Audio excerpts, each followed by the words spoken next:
about wide receivers is interesting because you would think a guy like Tom Brady wouldn't see prima donnas. It's hard to be a prima donna wide receiver around Tom Brady, right? Well, I guess receivers can be prima donnas in front of any quarterback. If Tom Brady was facing it, what's Patrick Mahomes facing? Interesting stuff. But here's Tom Brady as far as what's it concerned with the different wide receivers on teams. And I'll say this, though. I haven't seen a ton. I have not seen a ton of wide receiver drama with the Kansas City Chiefs. I mean, yeah, there was something that was starting to build up there with Tyreek Hill. Do you give him the ball enough or not? And so, but they got rid of that problem really right before really the heyday of Tyreek Hill. Now, could they bring him back? Absolutely so. But things are much different. It's been humbled in so many different ways. But here was Tom Brady about wide receivers. When I see these NFL off seasons, I swear to God, I think now, this is just deja vu. I've been seeing the same since 2000 when I came into the league. This guy this guy gets in trouble. He's arrested. This guy gets cut. This guy gets traded. This guy's unhappy at receiver. You know what I mean? It's like Real Housewives of the NFL. And it's the same script. And it's over. And that position, it's I almost want to the psychology of receiver. I almost want to say you're going to catch 110 balls this year. Okay? You're 17 games. You're a great receiver. You're going to catch 110 balls. One game you're going to get 11 and one game you're going to get 3. And the next game, you're probably going to get 11. Then you're going to get 3. I can't have you the happiest guy in the world when you catch 11 or the most miserable guy on the team when you catch 3. We got to look at it over the course of the year. You got to sustain because it is a lot of emotional energy that you put out to that position to go, come on, we got it. Come on, stay locked in. Let's go because I need you. Come on. And it's that position takes away, if you have that volatile emotional output, it takes a lot of energy from a lot of people to keep that player really stable. So you got to try to reframe it for them and just say, listen, you may get 3, but you're going to get 11 or you might get 11, 11, 11. And then, 3. It's just the way it goes. Yeah. If they're doubling Travis, you ain't touching the ball. That's the reality. If they're butching you at the line of scrimmage with the defensive end and they've got, some ridiculous athlete over the top of you ain't, but it frees it up for other people. Exactly. And you got to be cool with that. I talked about that a little bit last night, Rob, and the fact that I love what Tom said there about it's the Real Housewives of the NFL, talking about wide receivers, the prima donna groups, because there was a seismic shift with the talent in college football, exclusively going to wide receiver. Guys that could have been great running backs. Odell Beckham could have been a great running back in the NFL, but he chose to play receiver at LSU. The money was there. The money was there for prima donna wide receivers. I think of A.J. Brown, and I think of Philadelphia being a prime example. That Super Bowl they beat the Chiefs, I was shocked that they actually came forward as a team together and won that game because all year, that was just a mess. You had players talking trash against each other. They weren't cohesive. I give Nick Sirianni a ton of credit to be able to win with that team. And A.J. Brown's that type of guy, right? Reading the book on the sideline there if he's not catching the ball. And you got to placate him, man. And he's totally that dude. If he has 11 catches, everything's great in the world. He's going to dinner. Hey, I'll pick up the check. But if he gets 2 or 3 receivers, Jalen Hurts sucks. That's the question or what he would say. Basically, he's down. You wear it on your sleeves however your team goes out there and play. And I haven't really seen that with the Chiefs. And it kind of leads me to, this is a big quarterback draft in the NFL this year in 2027. And the right makeup of the quarterback, there's no easy answer for it. I mean, Tom Brady's and Patrick Mahomes just aren't always out there. Josh Allen's, Lamar Jackson's, they're just not. Joe Burrow's, they're just not, out there. They're few and far between the rare elite quarterbacks in the NFL. Because once you get past 10, it's they're really elite or not. How many guys can truly win a championship? There's plenty that can get to the AFC title game. There's plenty that can actually get to the Super Bowl. But how many can actually go and win the Super Bowl and then go and win the Super Bowl again and go to 5 of them like Patrick Mahomes has and win 3 of them? Because you have to be able to manage talent around you. Quarterbacks essentially become the CEO. And you look at Mahomes and what he's had to deal with the different wide receivers with the Chiefs, the fact that he's got a number 1 receiver, then boom, finds out, he knew Rashee Rice was going to be suspended. We just don't know how many games we didn't know when last year until they made the decision to miss the first 6 games. So there you go, Patrick, you're out your first 6 receivers. Then you go down to Brazil, and Xavier Worthy runs into your tight end on play 3. Now, he's out for 3 games, and you have to manage talent. They have to get on the same page as you. So what he's done the last couple of years is incredible because the talent at wide receiver, it's not great talent. It's okay talent. I wouldn't say it's elite talent at the wide receiver position, and he still wins. Like, to me, that goes credit to Patrick Mahomes, Andy Reid, and the offense. And I know oftentimes we look at the offense and see the struggling with it, but with no running game, with wide receivers that are suspended and or hurt all the time, an offensive line that was in shambles, moving around pieces at left and right tackle, is it any wonder they finished with just 6 wins? When you look at all those parts together, no running game, an offensive tackle, left tackle that played in just 8 games, and you're moving left to right tackle, couldn't figure out what you're doing. Is there any wonder the Kansas City Chiefs only won 6 games when you look at all these parts? But the good news is they don't have wide receivers complaining with each other. You know why, Rob? Because they don't have that elite talent to complain. Who's going to go in there and complain about only getting 3 catches? Were they going to complain? No. Rashee Rice going to complain? Probably not. He doesn't seem like that type of guy. But it's truly amazing what he's been able to do with the talent he's had at wide receiver. Didn't the Chiefs have this? And we found out post-mortem that they had this? Because remember, on the podcast, it had to be said. Oh, yeah. Tyreek Hill was saying that after games, when the Chiefs were in the midst of their, you want to call it the first dynasty, the start of the dynasty, I don't know what term you want to use, Tyreek Hill said that he was calling Drew Rosenhaus, I'm not getting enough touches. I'm not getting the ball enough. I remember that. It's not the only reason why, the Chiefs moved on from him, but it's one of the reasons why the Chiefs moved on. So the Chiefs don't have that problem now because they don't really have that talent at wide receiver now, but they have dealt with this in the past, and they made a decision to quickly have that player exit stage right and head to Miami because he is no longer on the roster. But we know the Chiefs did have to deal with that at some point. Yeah, that's what I was saying. Like, they did get rid of the one problem that could have developed into a much bigger problem with Tyreek Hill not getting the football. And then they just go with the more simple route, which is, they've been winning. And again, to the Chiefs' credit, they don't point fingers. There was times this team was led by the offense, wasn't even close between the offensive talent and defensive talent, but there wasn't finger pointing going back and forth. I mean, hell, the Chiefs lost 2 games where they scored over 40 points. That same season, a couple years ago, they lost the game 54-51. So they scored 51 and lost, so scored 40 and lost, and yet no finger pointing to the defense. So you got to manage all that talent, and we're looking for the right quarterback, who to be. That's one of the equations that you have to throw in there. And I thought Tom was interesting when he called the receivers the NFL version of the Housewives, the Real Housewives. We'll see, though. I don't know where you sit, Rob. You know where I sit already in the 27 draft. I mean, there's no question where I'm going in the first round. None. Can you guess it by any chance? Running back. Your favorite. Nah, I think we'll stick with the wide receiver once again, and it's a prime time to get one in D.C. as well. Coming up next, though, that's a question I was on with the Buffalo Bills radio up there in New York yesterday about the Chiefs' schedule. I don't know if you had much time to sit there and look at it and see what kind of start the Kansas City Chiefs could get, but does it even matter to you? Do you even look at the schedule and think, man, it's a win, win, win, there's loss, there's loss? Do you even look or do you even care? Because you know what? To be honest with you, schedules don't matter. I'll explain why next. Your off-season home for everything Chiefs football. Talking about the top story, the Chiefs, they have a new offensive coordinator. 96.5, The Fan. Right, soccer fans, listen up. If you'd like a proper celebration, come on, you know where to go this summer. Gordon Ramsay Steak inside Harrah's, Kansas City is the place to be. Now, we're talking beautiful marble cuts, cooked to absolute utter perfection, and flavors you can't get anywhere else. Stop settling for mediocre and let me help you. Come in, sit down, and let my team show you how to cook a proper steak.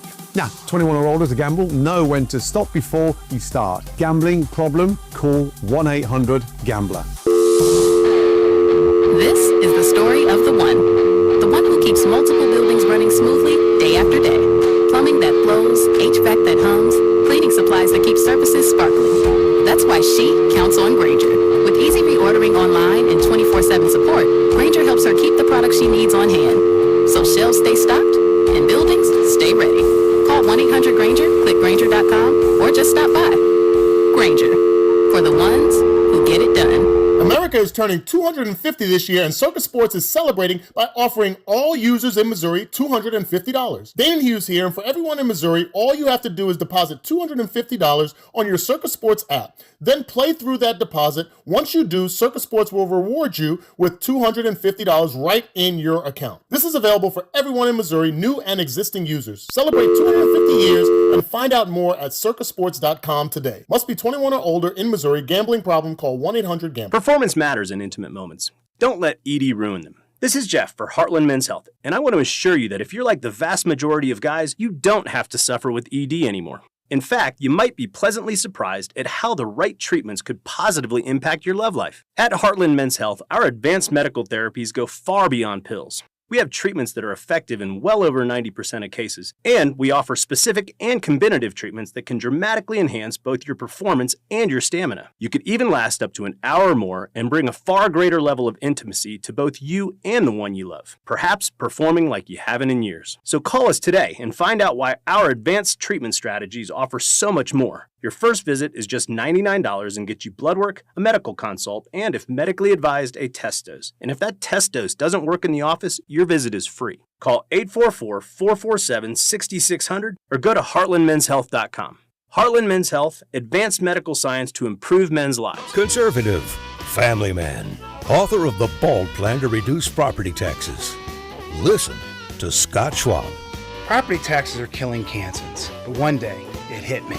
BALD. BALD stands for Better Affordable Living by Decreasing Property Taxes. And it's the only detailed plan. Schwab's BALD plan means voter approval for property tax hikes, refunds for unfair assessments, and tax relief for seniors and working families. Listen to Scott Schwab. I focus on reducing taxes for Kansans. You should keep more. My BALD plan makes sure of it. When I'm governor, we'll get it done. Finally, a governor with a good head on his shoulders. Author of The Bald Plan to Decrease Property Taxes. Conservative Republican Scott Schwab for governor. Visit scottschwab.com/bald to learn more. Paid for by Schwab for Governor, Jim Felter, Treasurer. Fanatic Sportsbook makes every baseball game day this season hit harder. Swing for the fences with long ball jackpots. Just pick the player who hits the longest homer of the day to win a share of $50K in fan cash. Every day brings a new shot to win. Customers also get baseball profit boosts every game day. And your bets earn you fan cash, win or lose.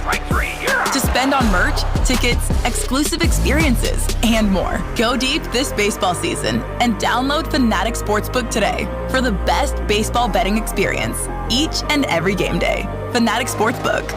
Winning hits different here. Must be 21 plus. Gambling problem? Call 1-800-GAMBLER or 1-800-MyReset. CT call 888-789-7777. MA call 800-327-5050. NY call 877-8-HOPE-NY. MD visit mdgamblinghelp.org. Offer not available in all states. Terms apply. See Fanatic Sportsbook app. It's Carrington Harrison from The Drive. If anyone knows about sports fans, it's me. I get to live and breathe the excitement of the season all year long. For advertisers, that passion matters. It's exactly why sports radio performs for brands. People who listen to sports on the radio, via streaming, or on sports podcasts are nearly 3 times more likely to consider a brand that supports their favorite team. If you're interested in reaching sports fans, we have the playbook for you. Check out our comprehensive ebook, State of Audio Sports Fandom. Check out stateofaudio.com. Hey guys, it's Rob Brennan from The Drive on 96.5 The Fan. We're excited to launch Beyond the Pitch KC, a limited podcast series documenting the run-up to the World Cup with our friends at 98.1 KMBZ. And I'm Scott Parks from Dana and Parks. This is about Kansas City, not about soccer. Telling the story of how our town ended up hosting the world's biggest sporting event. New episodes drop every Wednesday starting on March 4th, plus video clips on 96.5 The Fan and KMBZ social channels. Subscribe to Beyond the Pitch KC on the Odyssey app or wherever you get your podcasts. You're listening to 96.5 The Fan from the DM Injury Law Studios. Mike's got this. Car, truck, or motorcycle wreck? Remember, Mike's got this. 816-888-7500. Mike's got this. Hey, it's Trey Smith from the Kansas City Chiefs. Welcome back to The Drive with C-Dot on your home for Chiefs football. 96.5 The Fan.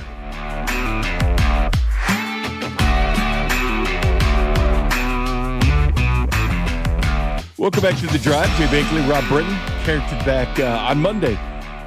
Text line, Jay Southland Tow Service. Text line 913-586-7965. 913-586-7965. Yeah, the phone. I don't know why the phones are busy. There's a little bit of difference. I actually knocked the phone over, so that might have been why the phone was busy.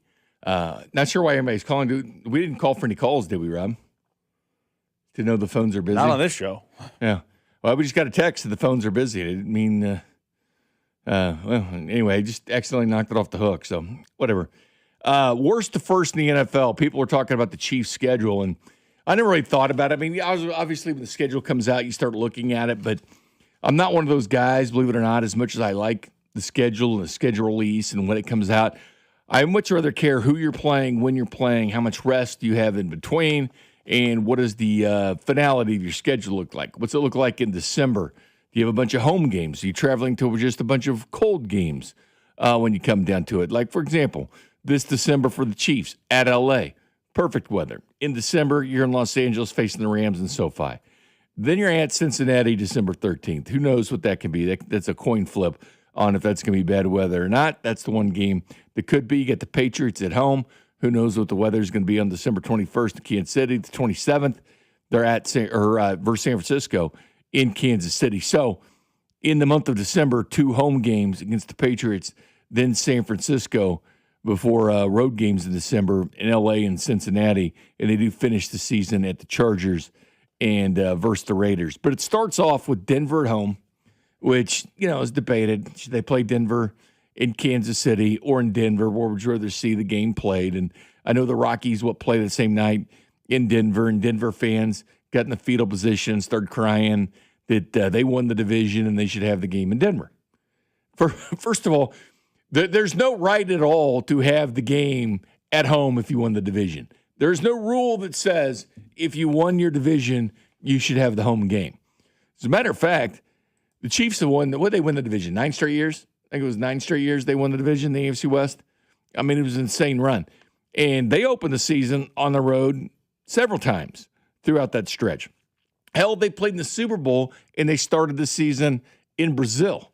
So they'd get any further in the home game for that. Did they do the Chiefs any favors? So if they didn't even pay attention to what was going on, because the Chiefs opened in Brazil, and it was a Friday night. Then they're home playing Philadelphia Eagles in Kansas City. It's going to be a tough game. So you go play a tough game in Brazil, have the, 18 hours of flight time, come back, play the Philadelphia Eagles the following week. They did them no favors in 2025. Matter of fact, they've been a guinea pig for all the NFL streaming partners for the last couple of years. It's not hyperbole. It's fact.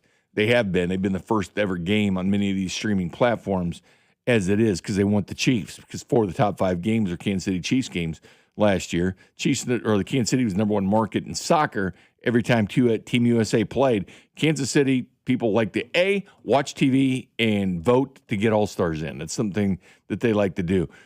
But I was being kind of teased a little bit by Buffalo Bills reporter. Went on a show yesterday, Gene, and he's like, man, the Chiefs, they could start off the season 5-0. And I was like, well, I mean, Denver at home, then you got the Colts at home, then you're at Miami and at the Raiders. Obviously, Kansas City owns Arrowhead West in Las Vegas. We all know the facts there. I do think they'll be an improved team, but by that time, I don't think everything will be set by the Raiders early on. I think they become a better team throughout the season. Miami, they're going to be horrible this year. At least I think they're going to be horrible. And so, yeah, that's pretty favorable. I don't like the bye week, though. I don't like the bye week being in week 5 because you got Denver, Indy, Miami, Vegas, boom, you have a bye week. Like, that part sucks. I don't know if you saw the bye week where it was, Rob, and think, man, that is way too early to have a bye week. I know teams would rather have it in week 8, week 9, have the bye week around somewhere like that. But the Chiefs should be really refreshed by the time they play the Chargers in a crucial AFC West matchup at Arrowhead Stadium because that's the team coming off the bye. And you know Andy Reid and his record after a bye. It's simply ridiculous how good he is when he's got the extra time. And Denver's about to find out because as soon as the schedule came out, Denver became one big-ass bye week for the Kansas City Chiefs. May, June, July, August, all the way till September 14th has been one big buy for Andy Reid to learn how to study the Denver Broncos, what they're doing well, and beat them. So it turns out to be a very favorable game, having that game at Arrowhead Stadium. But it's not their right because they won the division last year. Who cares about that? The NFL doesn't care about that at all. But the schedules, do we really care that much about schedules? Because I told Gene I don't really care. It doesn't matter. Because I guarantee you there were a lot of teams last year that looked to have the Kansas City Chiefs on the schedule, and the Chiefs weren't playing that well. They were a 6-win football team. Many teams were fine with the Kansas City Chiefs. They maybe got worried a little bit when they saw the schedule, but then when they actually played the Chiefs, like, oh, this team isn't as tough as what we thought. But since the NFL realigned to 8 14 divisions in 2002, 25 teams have gone from worst to first in their division in a single season. No teams back in 2024, 23 Texans, a recent example of that, improving from 3-13 and 1 in 22 to 10-7 and win the AFC South. At least one team has won its division the season after missing the playoffs in its entirety. 53 of the 55 seasons, now 54 of 56 since the AFL-NFL merger in 1970. Think of that. At least one team has won its division the season after missing the playoffs in its entirety, 53 of the last 55 seasons. That bodes well for the Kansas City Chiefs. They missed the playoffs entirely. Could they be one of these? Because pretty much some team does it every single year. But I look at the schedule. Yeah, it's very favorable for the Kansas City Chiefs. I mean, they would have to be heavily favored. They will be favored all these games. They will be favored in their first 5. I don't think they're going to be underdogs until they hit Seattle on October 25th. Denver at home, Indy at home, at Miami, at Vegas, Chargers at home, at Seattle. That'll be the first time they're an underdog, right? I could see Denver being an underdog against Denver. At home? First game of the season, Mahomes' health's in question. Yeah, with the health, Who knows? Maybe the 3 points of Arrowhead. Maybe it's like a -1 or a pick 'em, but I'm not saying it will happen. 3 points or less. It's going to be I think it's going to be a minuscule line if they are an underdog. But I can see questions about Mahomes' health changing the line for week 1 and maybe potentially making Denver the favorite. But that's the only one where I think it's in doubt. Do you feel this team is I would say a 13-plus win team? No. I do not think they're a 13-plus win team. You think they're a 12-win team? I think they're 10, 11, 12, somewhere in there. Okay. I think if they get some great luck and some great breaks, 12. If things break wrong, 10. But it's hard for me to say. And Andy Reid usually averages right around 12 in Kansas City. It's hard for me to say a team that went 6-11 last year is going to turn around and win 7 more games than they did last season. That's in the division they're in. So I have them as like a 10, 11, 12 win team. I think 13 is probably a bridge too far. Interesting. I mean, there's some games there. I mean, there's some nice stretches there. At Atlanta versus the Cards, then at Buffalo. That'll be interesting. Then at the Rams and at Cincinnati. I mean, that is a hell of a 3-week stretch at the end of November, starting on Thanksgiving night. Then it gets very, very. That's when it starts to crank up, though. And now around the time you see the Rams, and they get a break going into that Rams game, but then after that, it starts to really, at least on paper, toughen up again. No, I don't know. They have the Jets. So after they go to Seattle and Denver, they've got the Jets, Atlanta, and Arizona, right? That's the kind of the cutoff line. Because then it's at Buffalo, at the Rams, at Cincinnati, and back weeks. 3 straight weeks going to Buffalo, the Rams, and Cincinnati before they return home to play the Patriots. And then you look the last 4 weeks of the season, the Chiefs just have one road game at the Chargers. That's it. And that's not that bad place to go there in January. He's going out to L.A. at SoFi Stadium to play that game. So that's actually a nice road trip for the Kansas City Chiefs, whether you respect the Chargers or not. Oh, we have a score now, Rob. Spain is up on Belgium 1-0. This could get ugly quickly. Belgium's not the same quality as Spain. Not even close. Who scored that? Did you see who scored that? I believe it was gambling purposes only. Torres. Okay. I was just curious. He's the one that grabbed the ball, and I think he's having a child because he did the. Yeah, I saw that. Torres. Yeah. I saw a player doing that a couple games ago, and somebody came over and knocked the ball out because it ended up being a flag on the play. It ended up being a goal, so they were doing that. The penalty kick's not just one of those exciting things in sports. I know we're going to talk about the World Cup coming up here, but when it gets to penalty kicks, I start rooting for it when you get to overtime. Like, I start looking at the clock, and then you hope it ends at whenever the extra time at +7 or +8 minutes, but it's always longer than that because of the injuries that go on. But I start rooting for penalty kicks at some point because that thing is high drama, man. All the money those people are spending on airfare, hotels, and everything, and it comes down to penalty kicks versus your opponent. That's absolutely insane. But I don't really look at the Chiefs' schedule and think, I don't know, man. I don't know. Everything is up for grabs. Again, there's always teams that look good and then turn out to be bad and not the team you thought they were. And the Jacksonville's a perfect example of that. You know, Doug Peterson had that team looking good. They'd won a playoff game against the Chargers. Boom, they fail. He's run out of town. They end up drafting Travis Hunter, number 2 overall. Then they build back up this past year, collapse in the playoffs, but they're up and down. And so many NFL teams are up and down. From one year to the next, you can't count on them. But somebody's going to fizzle. Somebody who's good this year is going to be bad this coming year. Maybe it's the Patriots. Maybe it's a team that had a great offense, looked good. I know they brought in A.J. Brown and spent a lot to get him. And maybe it just doesn't work out. They'll have a tougher schedule. They had an easy schedule last year. Maybe it's them. Buffalo yielded that division to New England Patriots. Maybe that could happen.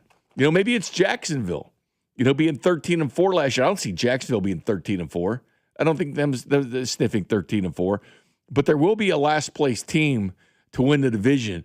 Who do you think that'll be, though, Rob? The choices in the AFC are the Jets, the Browns, the Titans, and the Raiders. I don't think it happens in the AFC, to be honest with you. If you don't think it happens in the AFC, where do you have it? Because I think of those teams, if I were to rank the candidates, because I agree with you, I don't believe any of those teams are going to be worst to first. I think the Titans are the most likely, although I don't believe they will do it. Cam Ward year 2. Yeah. Robert Saleh's a good football coach, or at least a good defensive mind. They just paid Simmons a crap load of money. Yeah, and I think they had a nice draft. Like they're the team I think is most likely to do it. Their division's the weakest. So I think they're the most likely in the AFC, although I don't think anyone in the AFC will do it. But if you look across the landscape of the NFL, because this happens a lot, who is the worst to first candidate? Because I think there's a couple different options in the NFC.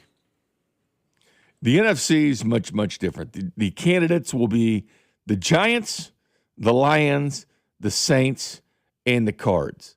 Let me just guess what your 2 top choices would be. Mine would be the Lions and the Saints. That would be my top 2 as well. That would be the top 2. I think the Giants are the Giants can do it. I think the Giants are going to be one of those teams that makes the playoffs after missing. I agree. I don't know if they're going to go worst to first. They're a team to watch out for. But the Saints and the Lions seem like obvious choices for possible worst to first candidates in the NFL because, especially in that crappy division where 8-9 won it last year. Also, the Saints might have the best quarterback in their division. Tyler Shuck, baby. I mean, I'm not saying they do or they don't, but it's very possible Tyler Shuck's the best quarterback in the NFC South. I mean, the Cardinals, there's no way in hell. Cardinals probably be drafting first in D.C. this year, even though they drafted Jeremiah Love this past year. He's going to find out the same fate what Austin Gentry found out being a first-round running back. Or Omari Hampton with the Chargers. Going to see what, just because you draft a running back in the first round doesn't guarantee you any kind of success. Detroit's interesting because Green Bay, Chicago, and the Vikings, to be honest with you, Rob, I think the Lions could do it, to be honest with you. I think that'd be a good bet. It'd be hard, though, to bet against the Bears and what's going on with the Chicago Bears. I mean, I have the Chicago Bears at this point winning the NFC North.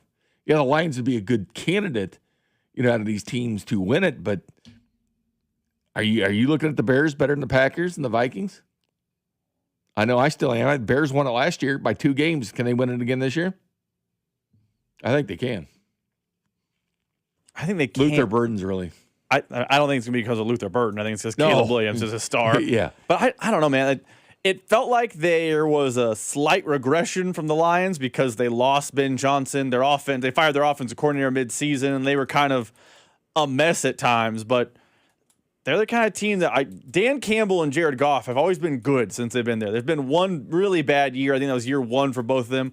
Other than that, they've been a competitive, salty bunch, and now they get a last-place schedule. I think that's why the Lions are the option, but I'm probably higher on the Saints than most people because I do think Tyler Shuck's the answer, and that division stinks. And Kellen Moore had them playing really good football at the end of the season. Really? Is that what? Okay. So as far as candidates that didn't make the playoffs last year, and you look at it and say, all right, that's guaranteed. I mean, the Dolphins didn't make the playoffs, and the Jets, if we start in the AFC East, I don't think either of them make it this year. No, nothing's changing there. The Bengals and the Browns didn't make the playoffs in the AFC North. Bengals are definitely a candidate. I think the Bengals make the playoffs. They had a really good offseason, I think. I like their offseason. I mean, if Joe Burrow can stay healthy. Yeah, they had one big priority this offseason. Can we defend? And they've done everything they can to at least try to fix that option. Now, maybe you're right. Burrow's health will change things, but they definitely identified a weak link defense and tried to fix it.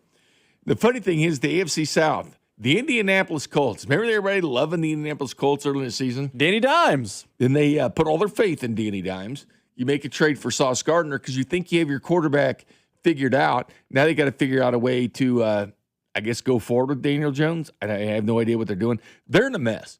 They're in an actual mess, Rob. They're in a rock and a hard place because that's a good roster, and they have put everything behind Daniel Jones, who was having a great year until he wasn't.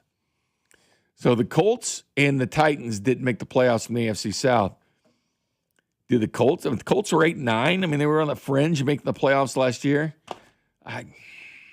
They feel like they're going to regress. I think so, too. Then the AFC West, I think 3 teams actually come out of the AFC West in the playoffs. I think the Raiders are the only team out, which is not a far stretch of the imagination. Can I say that? Listen, the Raiders not making the playoffs. I don't want to make this sound like I'm pro Raiders making the playoffs. I think the Raiders are going to be really improved from this last year to this year. I think they're still like a tier behind everyone else, but they have a good coach. They have a good quarterback. Like they're quietly doing a nice job of building something out there. I just think this is the year one where it's taken in the teeth every night. But if Mendoza's the guy he was in Indiana, they have themselves a player out there. I know they're working with their line and their wide receivers because that's been a mess. But Brock Bowers at tight end, Genty at running back. I mean, you're starting to put some skill positions there behind what you do when you draft the quarterback first overall. Good relationship between Cousins and Mendoza. I can see them being a 6-win football team this year, 6-7. I'm with you. I think they're still a couple years away. Like I thought the Patriots were, but they definitely surprised us. Are we going to have a team like the Patriots that come out of nowhere and make it all the way to the AFC title game and almost the Super Bowl? I mean, I don't know if they'll make it all the way to the Super Bowl again, but there's going to be a team me and you are not talking about that will come out of nowhere and do something. It happens every year in the NFL. But who's it going to be, though? I mean, last year you talked about the Patriots. Did you think the Jags were going to be what they were last year? I mean, they were 13-4. They were a real team. Did you think last year the Bills weren't going to win their division? Did anyone have the Broncos, bouncing back from a first-round playoff exit to be the 1 seed? Like, there is 100% going to be a surprise in the NFL. That's just how the NFL works. I'm just trying to figure out who it would be because you got to think quarterback development. Who's going to be the quarterback that goes out and surprises this year? I mean, is it going to be the Giants and Jackson Dart suddenly finds it and has it? Are they going to be that surprise team that does it? Or is your Tyler Shuck and the New Orleans Saints going to be that team to kind of lead the way in the NFC? I don't know, man. I just don't know where the surprises are going to come from. I think it's going to be standard issue in the AFC. I think it's going to be a fight there at the end with Burrow and Mahomes and Josh Allen and Lamar Jackson. I think you're to see the same old crew there at the end. The NFC, I think, is more wide open for that kind of stuff going forward. I don't know. I'm just kind of interested in looking at the schedule. Yeah, it's always fun when the schedule comes out. But again, I care more about just like 2 years ago, the Chiefs played 3 games in 11 days. It's stuff like that stands out. Or when they average out, who has less rest than any other NFL team, that stuff does come into play, especially with a team like the Chiefs that had an extra 20 games in the postseason during the Mahomes run. They basically played a whole extra season than any other NFL team where rest becomes imperative. And especially with the NFL adding that 17th game, rest becomes extremely imperative to what teams can do in playing 3 games in 11 days. That's tough. So it's time, place, where you're playing them, where you playing in December, what's the weather going to look like? Are you playing in cold weather cities, or are you flying out to L.A. like the Chiefs are? So I think the front end and the back end definitely more appetizing, that 3-game road trip from where, going to Buffalo, then the Rams, then to the Bengals. By the way, Rob, last night the Bengals, I can't stand the Bengals, but I respect what they do. And Joe Burrow does have a winning record against Mahomes. That was the argument last night. Who's the one player in pro sports that you fear the most? And we'll do that coming up here at 418 on the text line if you want to do it. Brought it up kind of a little bit last night, but I'm curious who strikes the most fear in you when it comes to professional athletes. 913-586-7965. Coming up next, though, World Cup fever. I know Rob's podcast. I'm curious how long you're going to keep the podcast rolling because it's been good stuff. You had about every mover and shaker in Kansas City on it. Oh, by the way, they're keeping the heart here. FIFA's giving it to Kansas City, but the World Cup fever hitting Kansas City next. The Drive with Carrington Harrison on your home for K-State Athletics. 96.5 The Fan. Someone had a birthday. Yep, 50. Can't believe it. 50 years of wisdom. Great segue. We have a health reminder from the CDC. Pneumococcal vaccination is recommended for adults 50 or older. Says here, we're over 6 times more likely to be hospitalized with pneumococcal pneumonia than adults under 50. I don't love those odds. Same. Look what I found. Pfizer's Prevnar 20 is proven to help protect adults against pneumococcal pneumonia and invasive pneumococcal disease in just 1 dose, and millions have already gotten it. Continued approval may depend on a supportive study. Don't get Prevnar 20 if you have a severe allergy to its ingredients. A weakened immune system may lower your response. Common side effects include injection site pain and swelling, fatigue, headache, muscle, and joint pain. For full prescribing information, please call 1-855-213-2138. Visit Prevnar20.com or talk to your doctor or pharmacist. I'm on Prevnar20.com now, scheduling my appointment. Good idea. And happy 50th.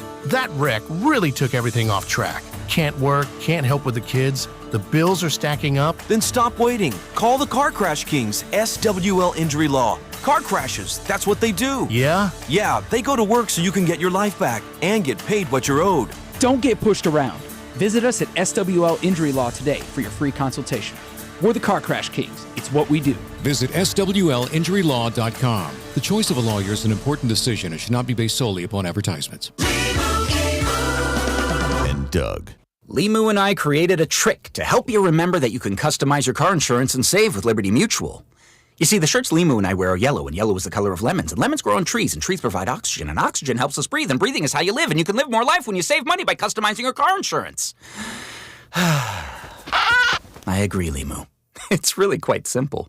Only pay for what you need at libertymutual.com. Liberty, liberty, liberty, liberty. Is anyone paying attention to rural Kansas? Everything costs way too much, and the politicians in Topeka keep siding with big tech and give a thumbs up to these massive data centers. We need someone who will fight for our farmers and ranchers and all the working people of Kansas. Vicki Schmidt is running for governor. She's the insurance commissioner who is laser focused on lowering costs and taking a stand against these out-of-state tech companies. Vicki's running mate is Joe Newland. He's the former Kansas Farm Bureau president who has spent his career farming himself and advocating for our rural communities. Vicki Schmidt and Joe Newland will fight tirelessly to protect our land, water, and way of life. That's why the Kansas Farm Bureau has endorsed Vicki and Joe. Finally, someone who has our back. Vicki Schmidt and Joe Newland for governor and lieutenant governor. Defend US PAC paid for and is responsible for the content of this advertising. Dustin McIntyre, Treasurer. Not authorized by any candidate or candidates committee. DefendUSPAC.us. I'm Bob Burke, founder and chairman of Burke America Parts Group, a family of brands that includes RepairClinic.com, an appliance and HVAC parts solution company that's grown into an international brand. Before AmericanEagle.com, we partially launched a new technology platform developed by another firm. American Eagle helped take our technology to a whole new level with digital marketing, software development, and business insights into our key markets, appliances, HVAC, and outdoor power equipment, and did so both on time and on budget. AmericanEagle.com has the resources, experience, and talent needed to produce solutions. Our new technology platform, developed by AmericanEagle.com, has produced tremendous results with higher traffic, conversion, engagement, and online revenue. If you have any home repairs you need to take care of, check us out at RepairClinic.com. If you need a world-class website or technology project, then I would highly recommend AmericanEagle.com. Call AmericanEagle.com at 773-NETWORK. That's AmericanEagle.com, 773-NETWORK.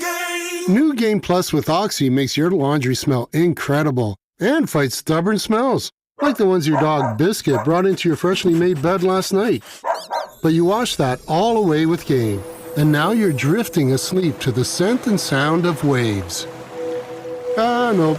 That's the dog licking your ear. Biscuit. It just might be our greatest scent ever. Now with odor fighting power. New Game Plus with Oxy. Sniff the difference.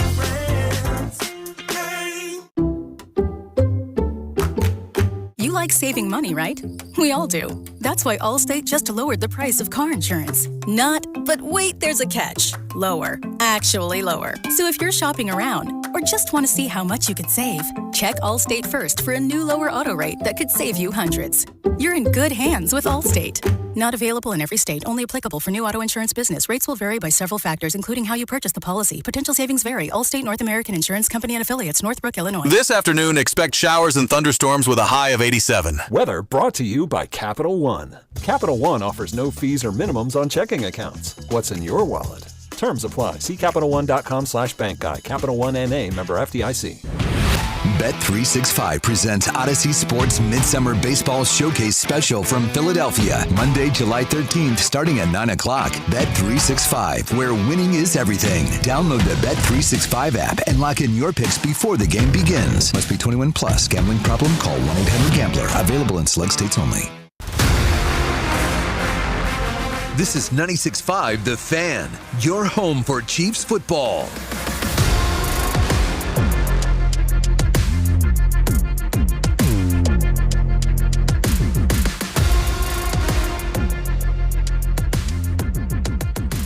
And welcome back to the Drive. Jay Binkley, Rob Brett. Belgium's tied this game up. What do you think, Rob? They're standing strong, aren't they? Belgium, I was surprised they scored. And that a couple minutes left in the first half, but good for them.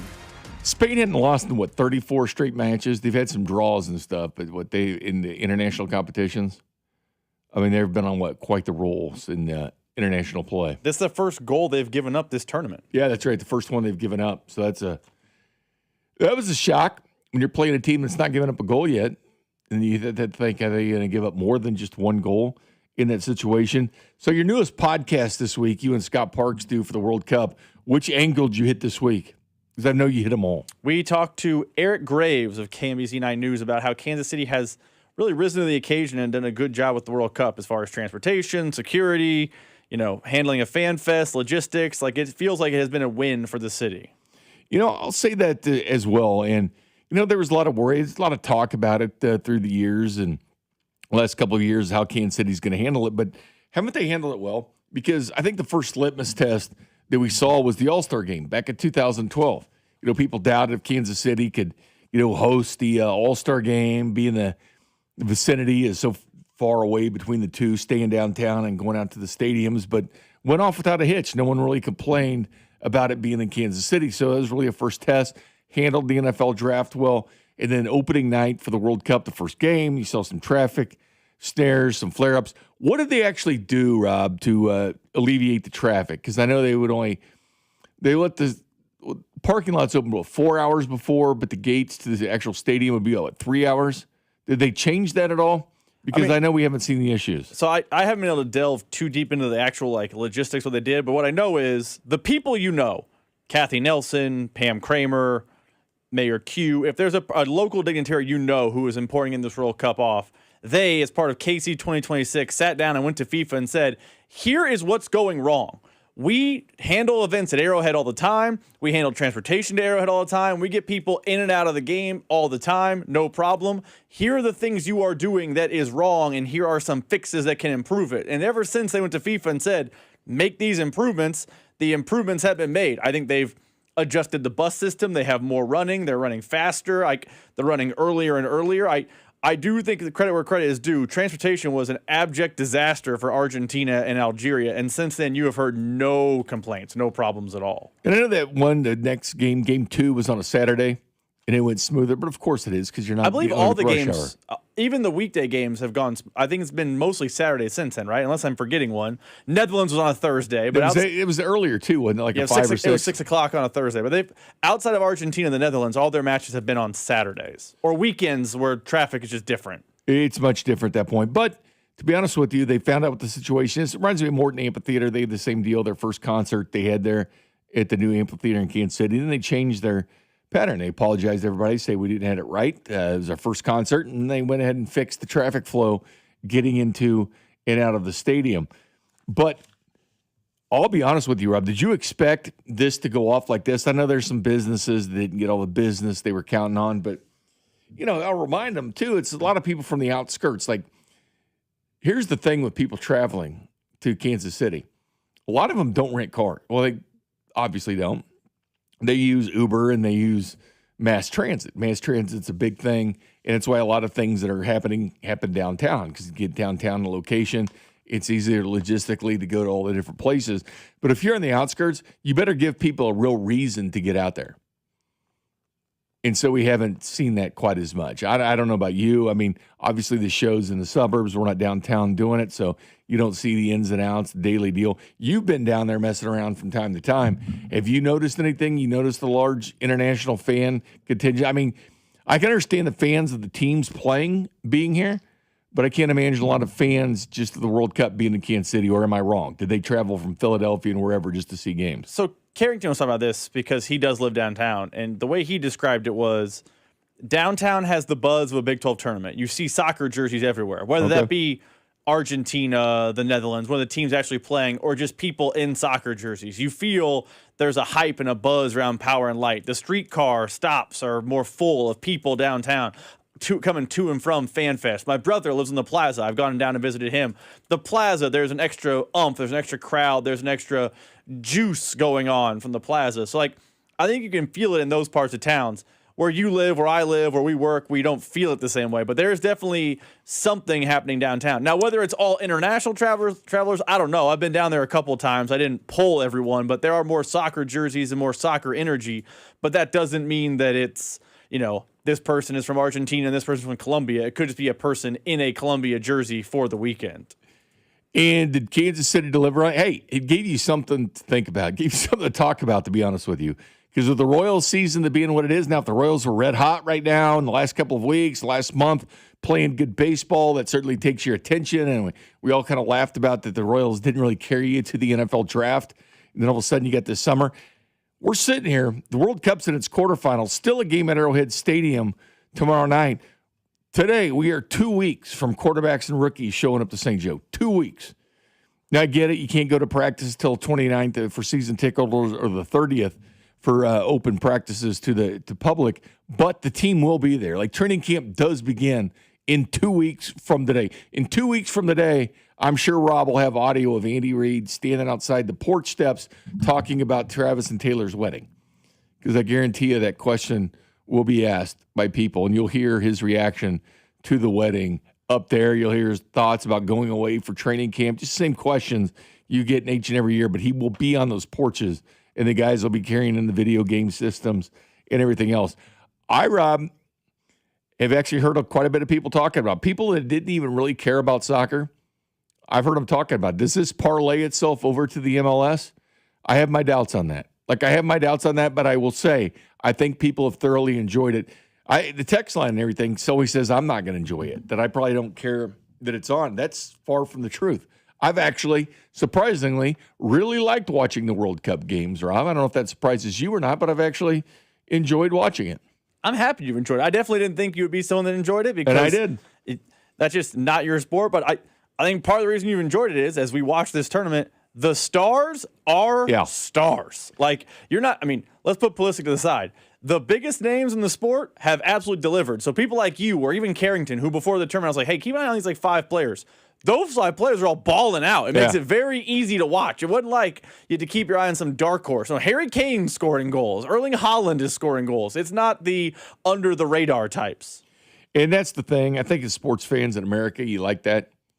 If internationally they're watching the game with the Bengals and the Chiefs, they want to see Mahomes and Burrow, right? They want to see them go out, throw the ball around, score touchdowns. They want to see them deliver.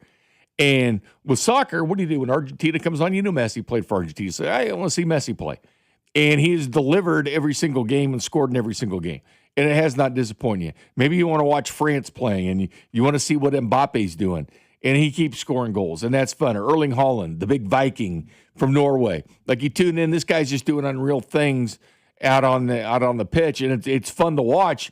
See, there I go again, using pitch instead of field, which really didn't use that term a lot, to be honest with you, before the World Cup, just because everybody says it all the time. Or getting a brace, Rob. I learned what getting a brace was. The 2 goals. Look at you learning the verbiage. Hey, man, get a brace, man. We always just considered the hat trick. And, and people don't throw their hats in soccer like they do in hockey. So imagine they're throwing their hats down at Arrowhead when Messi got that hat trick. Unbelievable. But I've enjoyed it. You're right, though. The stars have been stars. That helps, doesn't it, though? That helps, Rob. When you're looking for American, you're looking for ratings. Like, you want to see Harry Kane and Erling Haaland, right? That's an interest to watch that game because those guys are delivering. They're not sitting there, not showing up, not scoring goals or anything. They're a threat to score anytime they're on the field, and it's been fun to watch because they are delivering. And I don't think they could have scripted this thing any better to have the stars acting like stars in the games. Is there one particular player that's must-watch for you? Mbappe. He's unreal. He moves different. Haaland's fun because of the Viking thing afterwards and the row of the fans. They were at the PGA events too, out there at the Highlands out in Connecticut. All the Norway fans doing the row and going for Hovland and stuff like that. So, no, I've enjoyed it. I did enjoy USA's run. Like, I enjoyed it. I enjoyed the watch parties we did. I enjoyed everybody getting excited. I enjoyed the fact that Rob and Drew are doing a podcast during the live part of that game. I thought that was kind of fun. But it's going to be interesting seeing these numbers. I will say this. Kansas City has definitely embraced it. And again, 3 teams are staying here on Wednesday night, 3 of the 8 remaining. Shifting gears over to Major League Baseball with our one and only Royals insider, Josh Vernier, next. You're listening to The Drive with Carrington Harrison. I mean, come on, guys. What are we doing here? On your home for Chiefs football 6-5, The Fan. On the biggest stage in the world, FanDuel is changing the game because sometimes your player gets subbed off, and that means your bet goes with them. Well, not anymore. With FanDuel Super Sub, if your player is subbed out, your bet stays in. That's right. Even if your player leaves the match, your bet continues on with the substitute. So you keep your bet alive, and it keeps you in the action for even longer. So now you're in it until the final whistle. The Super Sub covers the entire game, including extra time. This summer is going to be a lot of fun, and it's going to be even better with our friends over at FanDuel. All you need to do is visit FanDuel.com/local to get started now. Look for the yellow Super Sub icon on the same page and the My Bets page. If your player leaves the match due to substitution or injury, your bet automatically will transfer to the substitute who replaces that player. Go to FanDuel.com/local. Let there be goals this summer for the World Soccer Championship with FanDuel. FanDuel is the official sportsbook of 96.5 The Fan. 21 in President, Missouri. Gambling problem? Call 1-800-GAMBLER. They call this one Bill. Whoa, aliens? Am I in a spaceship? Affirmative, Bill. What's with the laser saw? Relax. We are cutting our bill in half. What? An Xfinity mobile transmission says you can cut your bill in half. Oh, your mobile bill, not me, Bill. Xfinity Mobile also says we can try it free for a year. Free. Yes, with no commitment. Can we put the saw away? I am reluctant. But we will find another being to bisect. That's not sci-fi, it's Xfinity Mobile. Xfinity Internet members cut your mobile bill in half. Plus, try Xfinity Mobile free for a year. No commitment. Learn more at xfinitymobile.com. Xfinity. Imagine that. Restrictions apply. Xfinity Internet required. Savings compares one line of Xfinity Mobile Select to comparable plans from T-Mobile, Verizon, and AT&T as of 3/24/26. Taxes, fees, extra. $30 monthly discount limited to new mobile customers only. After 12 months, regular rates apply. The world's best soccer teams know success comes from having the right lineup on the field. AAA believes your insurance should work the same way. By bundling 2 or more policies, such as auto and home insurance, you can simplify your coverage and potentially earn a multi-policy discount. It's a smart way to save time, reduce costs, and keep everything under one trusted team. Visit AAA.com to build your winning lineup and see how much you could save with AAA Insurance. That's AAA.com.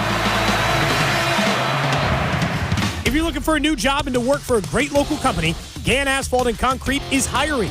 Top pay in the industry, health, vision, dental insurance, paid time off, and advancement opportunities. Check them out at GannAsphalt.com. One contractor, all things parking lot. When you've got real work to do, Metal Supermarkets will help you get it done fast. With a huge variety of metals in stock, we can help no matter what job comes your way. And all it takes is a few clicks. We make buying metal online easy so you can spend less time shopping and more time getting things done. Metal Supermarkets, the convenience stores for metal. Place an order online today at metalsupermarkets.com. Pump up the volume. Business moves fast. Orders roll in, deadlines close in. When you ship with USPS Ground Advantage, you can keep up with confidence. Every package stays in our secure network from dock to door. And with nationwide reach, dependable tracking, and upfront affordable pricing, you get built-in peace of mind. You run the business. We run the routes. Visit USPS.com/Ground Advantage to learn more. USPS, official shipping sponsor of the NHL. J. Rieger & Co. Oh, so good. Quality crafted in Kansas City. J. Rieger & Co. Straight Bourbon Whiskey. Winner of Best Craft Bourbon at the 2025 Ascot Awards. At 90 proof, it's rich, well-balanced, and oh, so good. Quality crafted in Kansas City. This is Michael Waka from the Kansas City Royals, and you're listening to 96.5 The Fan. KFNZ FM and AM, HD1 and HD2 Kansas City, an Odyssey sports station. Welcome back to the Drive, 3 o'clock hour. Jay Binkley, Rob Brenton. We're at halftime now at the World Cup. Not a hydration break. I'll be honest with you, though, Rob. I don't know why people complain about hydration breaks.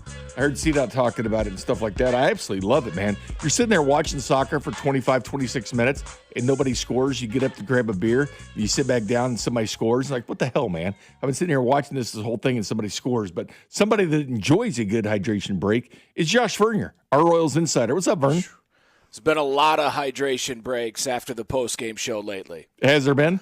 Well, I mean, really since early April. Yeah, it's normally at least a 2-beer post-game. Well, that's one thing I like about you, Vern, because you wear it on your sleeve. Like they win, no, you do.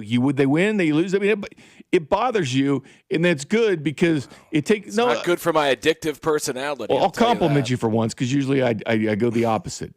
But you do. You live it, you breathe it, you sleep it. Like if the Royals are playing well, like it.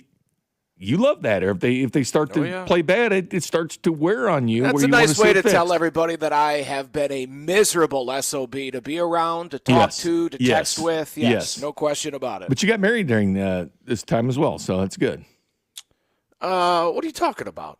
I got married. Yeah, I mean, that's... It was like 7 years. Well, I mean, yeah, they sucked when I got married, and they suck again, if that's what you're saying. But at least you're married. You're fed well, right? Yeah. No, you're right. I should be thankful. You're right. Yeah, but Vinny Pasquantino back with the Royals at his rehab assignment, the last rehab assignment yesterday.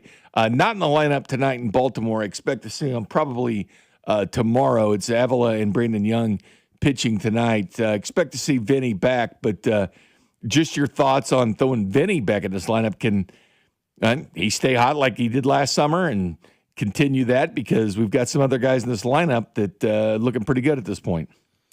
Yeah, Vinny, the latest example of life comes at you fast. 5 months ago, he's signing, getting some financial security from the organization. He's off to the World Baseball Classic. 4 months ago, he's hitting 3 home runs for Team Italy and kissing everybody and talking trash on television. And yesterday on the On Deck show, I asked a question of, this offseason, who would you rather trade away to bring in the type of starting pitching that this organization needs by opening day of 2027? Would you rather trade Vinny or top prospect Blake Mitchell? And Bink, it was 85-90% of people were saying Vinny. Really? I mean, the Pasquatch was everyone's favorite, and all of a sudden, bam, with a awful April again and a slightly better May. Now he was turning it on in June. You started to see the classic, undeniable Vinny Pasquantino, the final 3 weeks, and then he breaks a meaningless bone in his hand, and credit to him. He was supposed to be out 4 to 6 weeks. Today is 3 weeks and 5 days after the surgery, and he's making himself available. You mentioned not in the lineup. I'm fine with that. I'm just glad he's back in uniform, back in the dugout, back in the fight. I know he's been in the dugout, but if you're not out there with the boys, you're not one of the boys. So to have him in uniform, cracking his jokes, hopefully keeping things light. Happy to have him back. Well, he's a team leader, and you can't be a leader when you're not playing. And I'll say this. Right. You look at teams, and I never look at excuses and say, injuries are excuses. I think a lot of teams sometimes do that, and sometimes it's legitimate. Like if you went in the NFL and your quarterback gets hurt, that's a legitimate excuse probably as to why your team's not very good. But with the Royals, it's not an excuse anymore because it continually happens. I mean, the team on paper is not the team on paper that you get during the season. The team that leaves Surprise Arizona is not the team you get because all the surprises that keep coming up. Cole Reagans, Chris Bubich going down. Now Maikel Garcia, Vinny Pasquantino hurt again. At some point, you got to get rid of excuses and just about availability. Yeah, and had any of those four guys that you mentioned been performing well, I think it would be easier to stomach the excuse or explanation that injuries are why this team now sits 18 games below 500. But Maikel was the best of the bunch, and even he was falling short of expectations. He didn't look like the guy that we saw 4 months ago in the World Baseball Classic. Vinny, obviously, with the worst numbers of his career. Cole Reagans gave you 3 good starts. Chris Bubich maybe gave you another additional 1 or 2.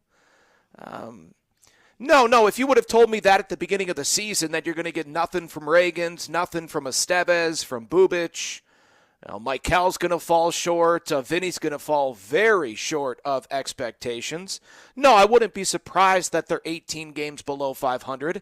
And now as we look ahead to 2027, how much of it are you comfortable running back? Offensively, I'm talking about. The pitching needs to be completely rebuilt. The rotation, the bullpen, it all needs to be rebuilt.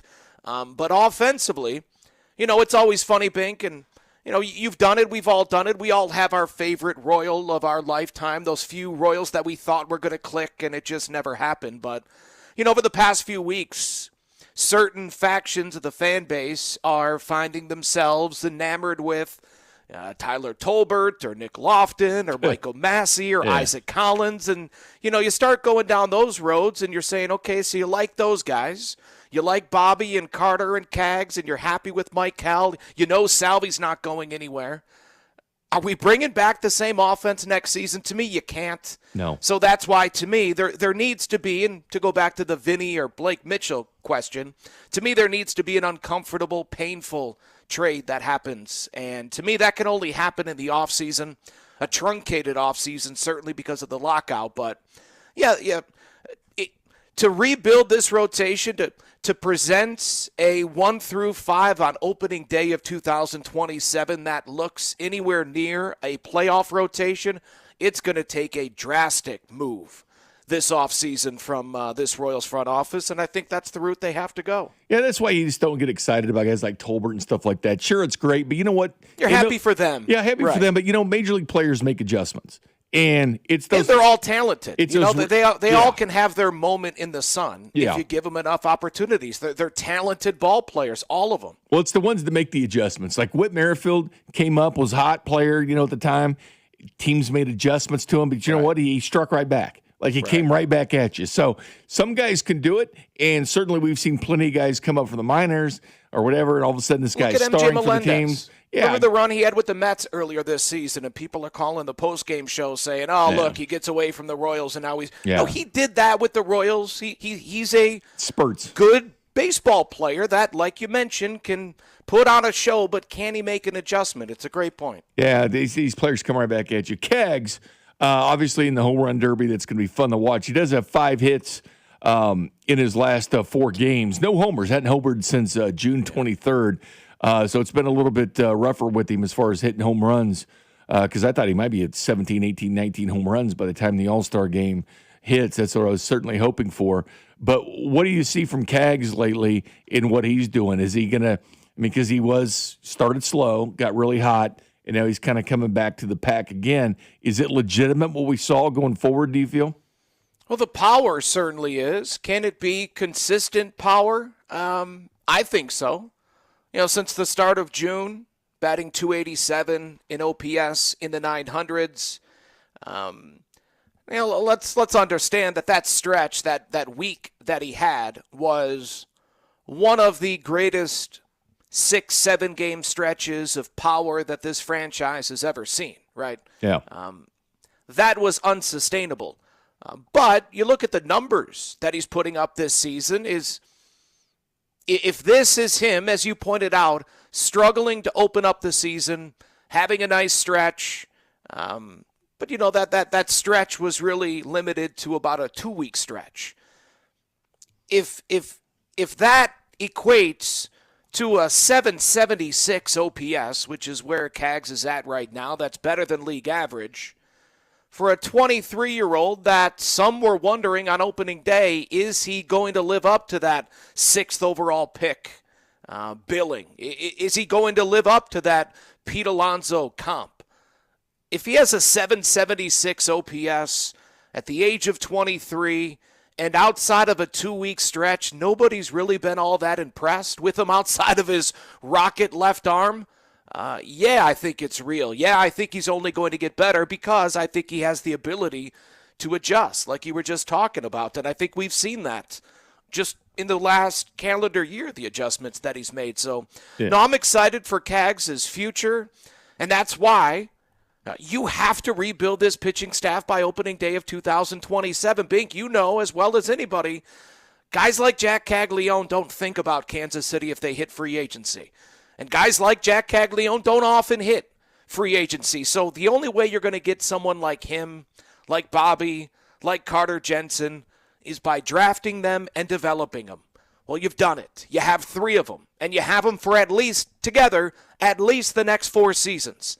Are you really going to give the organization the pass? And I think that's what you would be doing by saying, oh, they can't do it. They can't put a winner on the field by opening day 2027. Well, then why do you own the team, right?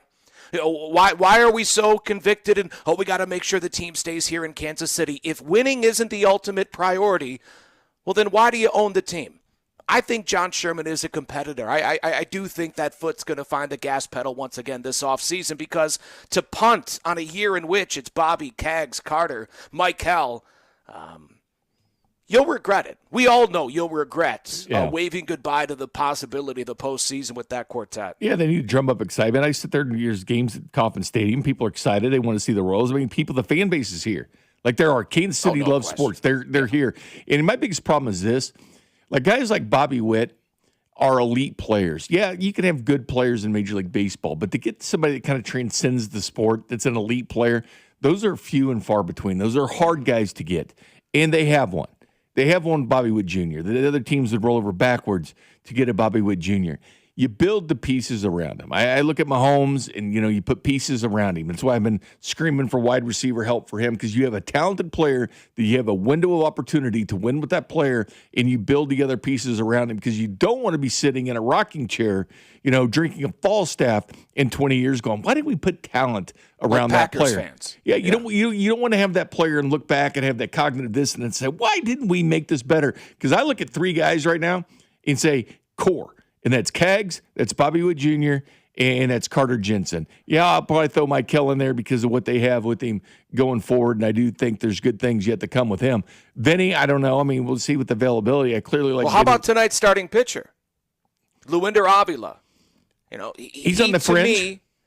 Right, no question, he's on the fringe, but he has the stuff that isn't anywhere else in this organization outside of on the IL with Cole Reagans, or an A-ball with Kendry Churio and David Shields. Avila has the ability to lead a rotation, to be the big dog at the back end of the bullpen. He has the ability, but like you talked about, can he make the adjustments? Can he do it consistently? To me, next to Cags and Carter staying in the right mindset over the course of these final 3 months, getting that answer from Luinder Avila, will he fill one of these 4 major holes on this pitching staff? The top 2 in the rotation or the top 2 in the bullpen? He has the ability.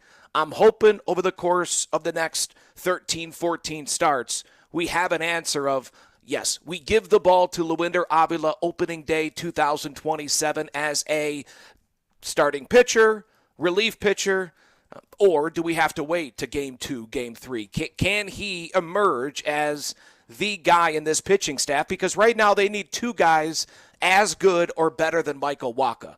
Luinder Avila is the only one that has an outside shot. And if it's not him, that just means more money in free agency or a bigger piece that you have to part with in an offseason trade. I'm a big fan of just looking at cores, like Hosmer and Perez and Moose and Kane. You have your core, and then you build the pieces around them, and that's the direction that you go. All right, the draft's coming up this weekend. We're starting to slide to about 81% of players are college players because name, image, and likeness has changed other sports. It's changing baseball, too. Because guys now, instead of, hey, am I going to go mess around in high A and double A and stuff like that, I'm going to take $1.5 million and go play for Vanderbilt. Guys are making the decision, and they're choosing college baseball. And the fans are going nuts. TV ratings are good for it. And so it has changed the game, and we expect players to get here quicker. Should the Royals make a real emphasis on college pitching in this year's draft? If the talent is there, sure. And there might be one in Jackson, Flora, there at number 6. You talk about you need someone to lead the rotation in the next few seasons. I think he's the best chance of that for the Royals there at number 6. I know there's a lefty. It's not Gehringer, but it's something similar to Gehringer. He's a two-way player, but a lefty arm. To me, that 6th pick tomorrow, I'm hoping for the aforementioned Jackson Flora, the best starting pitcher, college pitcher, or Jacob Lombard.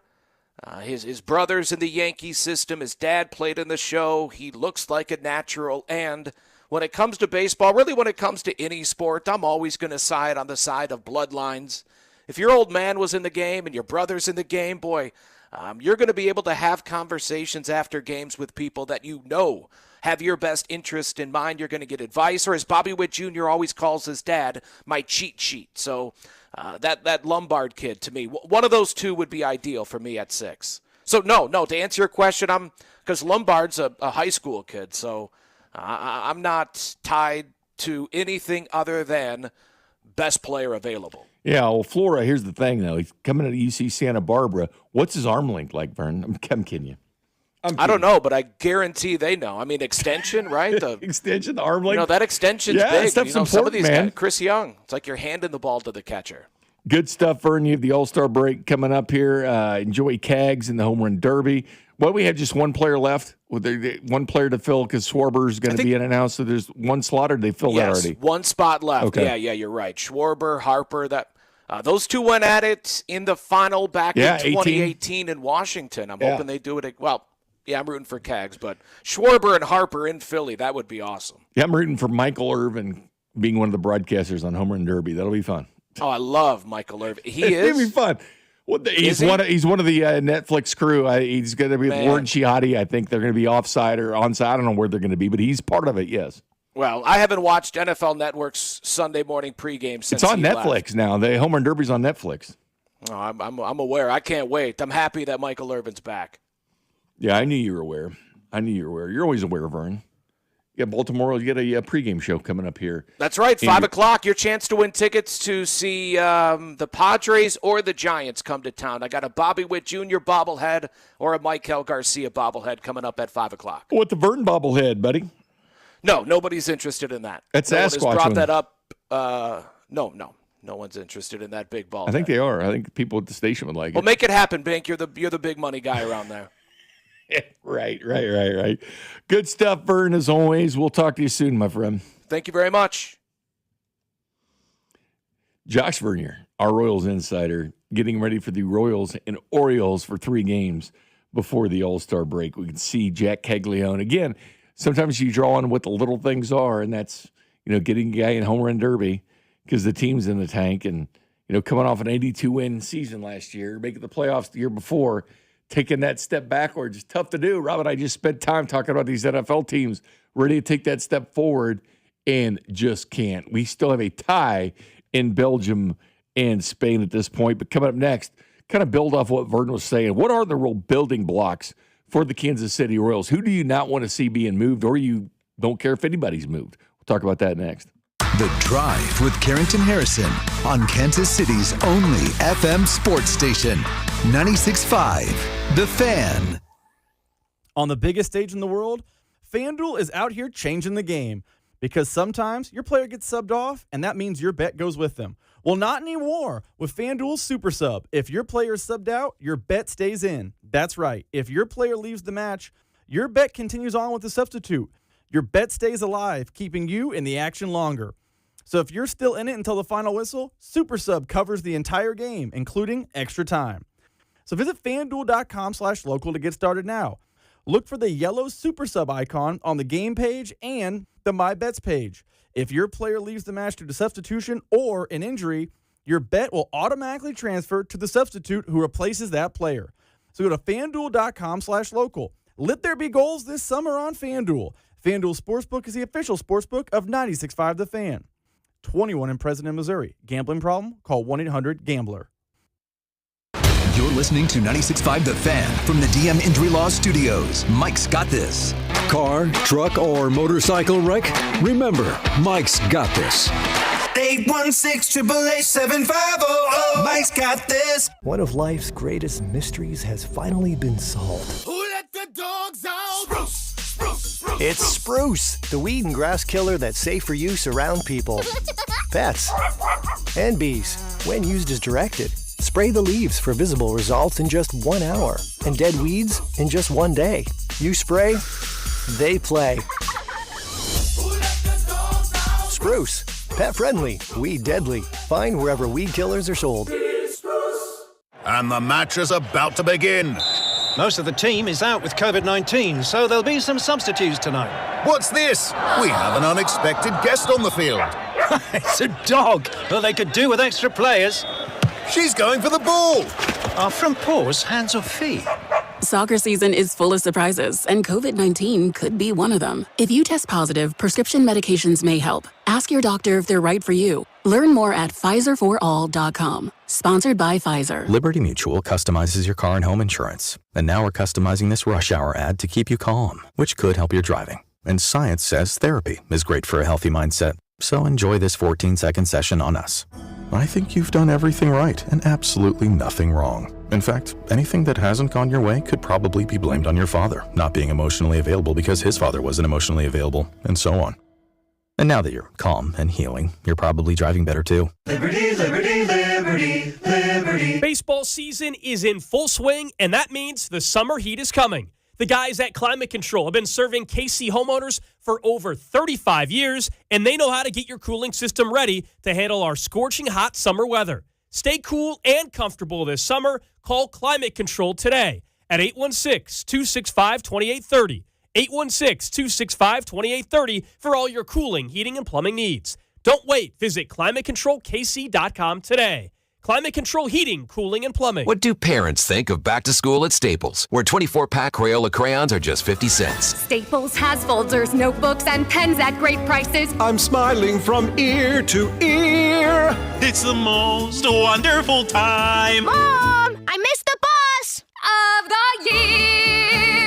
It's a wonderful time at Staples, where school supplies start at just 25 cents. Staples.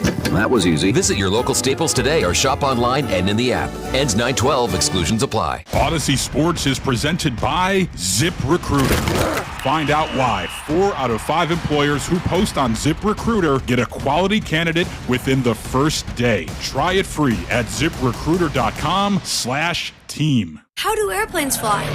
What's in this box? What does this thing do? Kids are curious about everything, including guns. Learn how to store your gun securely and make your home safer at endfamilyfire.org. Brought to you by End Family Fire, Brady, and the Ad Council. Honey, did you invite the minions over? Hello. Well, you know how we talked about getting Wi-Fi from Xfinity? Yeah. I ordered it this morning, was online in minutes, then they showed up. So they just came over to use the Wi-Fi? They even brought their own devices and spellbook.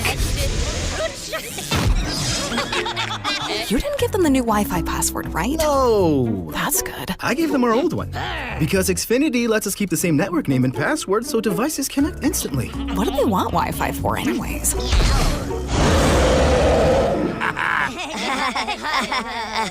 Better not to know. plausible deniability. Get streaming or scheming instantly with same-day Wi-Fi from Xfinity. Plus, lock in one price for the most reliable fiber-powered Wi-Fi for 5 years. Guaranteed. And see Minions and Monsters only in theaters. Xfinity. Imagine that. Restrictions apply. Not available in all areas. Use of fiber coaxial cable. Learn more at xfinity.com/same-day Wi-Fi. Royals coverage sponsored by Renner Garage Door. Forward and back, RENNER. Almost Andy Reid here. Summer heat can put your garage door to the test. Stay ahead of the game with a Renner Garage Door summer tune-up. Plus, get free repair or replacement quotes and $100 off a new garage door. Forward and back. RENNER. Here's your traffic report on 96.5 The Fan. Brought to you by SWL Injury Law, the Car Crash Kings. It's what they do. Visit SWLinjurylaw.com. The crash on 35 near Gardner has been moved. That was southbound. Still some delay as it's going to take a few minutes to unwind. We've got 635 southbound just past 70 eastbound. It is the right lane that's blocked there. Near the stadium, still working. That stalled truck causing some onlooker delay for 35 southbound. The on-ramp from Stadium Drive and Raytown. I'm Val with traffic on 96.5 The Fan. Hey Kansas City, it's Bobby Witt Jr. Welcome into The Drive with Carrington Harrison on your home for Royals baseball. 96.5 The Fan.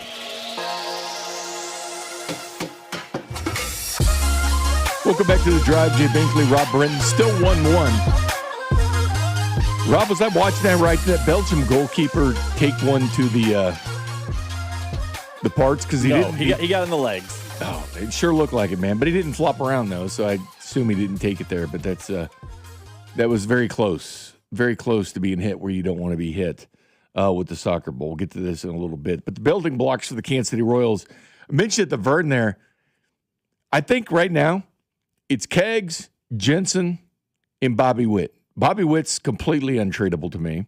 And then I want to see the building blocks with Carter Jensen and Caglione. And you're willing to listen to everybody else.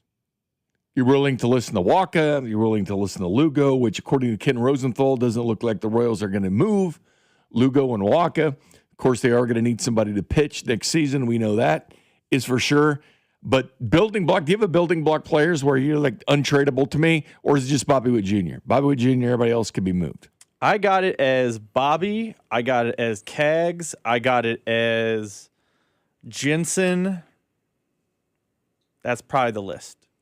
That's probably the grouping. Would you say Bobby, Keggs, Jensen? Bobby, Keggs, Jensen. I think Perez is movable. I think Garcia is movable. I think Pasquantino is movable. I think all those pitchers are movable. We can talk about it here in a minute about if you think that would be a good call. But I think the overhaul the Royals they need to be very transactional, and now is the time to be transactional with a lockout looming. I mean, you might as well be. I mean, falling in love with certain players on your team gets you so far. But again, like the elite ones, Bobby Witt Jr. is elite. Yes, I think Carter, Jensen, and Keggs can be very good. But elite player is Bobby Witt Jr. That's one you absolutely tick off the table. You don't trade him with any reason, because finding another piece like Bobby Witt Jr. in the draft is nearly impossible. The Royals stumbled upon that because they really haven't had that transcendent player a ton of times in their career. Yeah, there's been good ones. Carlos Beltran's been good, and then he left. George Brett, clearly an iconic piece with the Royals that they got. Came up through the system and developed, but it's few and far between those elite players, and they make the difference between you winning and losing. Ask the Chiefs and Patrick Mahomes. But it's going to take a trade that hurts, and that's fine as long as the team can play better. Don't be emotionally attached to certain players, and I know some teams get emotionally attached to players. I think the Chiefs were emotionally attached when Priest Holmes got his last contract because they had drafted Larry Johnson in the first round, but they were attached to Priest Holmes. He got that extra contract coming off that injury. Again, you don't become attached to players. You become attached to winning and availability. Availability is the only ability that you can have. It's so important, and I'm done. If guys are always hurt, maybe there's a reason, man, and it's tough. It's just like when Cole Reagans went down. It's like, and someone on the text line was asking, why are people surprised when guys like Cole Reagans are hurt? No, we're not surprised at all. I'm not surprised at all. Once he got hurt the first time, I'm like, oh, we probably won't see him this year. Or Estevez, you're not going to see him the rest of the year. There's certain guys that you can't count on, and you got to get in that area where you count on him. I thought Vinny was turning that corner where you can count on him each and every day, and I hope that goes well for him. I think he comes on a lot of bad luck when it comes to injuries with Vinny. But I do enjoy Vinny because the guy is a team leader. The guys like him. And when he rakes, he really rakes. But those three guys right there, that my core pieces that I would build around. But the bottom line is you have to be willing to do something that hurts a little bit. Vern talked about it the other night on his postgame show. I laid it out earlier today on the On Deck show. I believe a difficult, painful trade needs to be made. Not at the deadline, though. I think that painful, uncomfortable, anxiety-ridden trade, a la the Will Myers, Jake Odorizzi trade from 13 years ago. One of those trades that when it happens, boy, you're hopeful, but you're also incredibly nervous that it's going to backfire. I think one of those trades needs to go down this offseason. And it should, because what are you really building on, Rob? You've got, Bobby. I mean, that's your core piece right there. You never move. Michael, I guess if you want to put that in as freak injury, fluke injury, and you're still counting on him going for the future.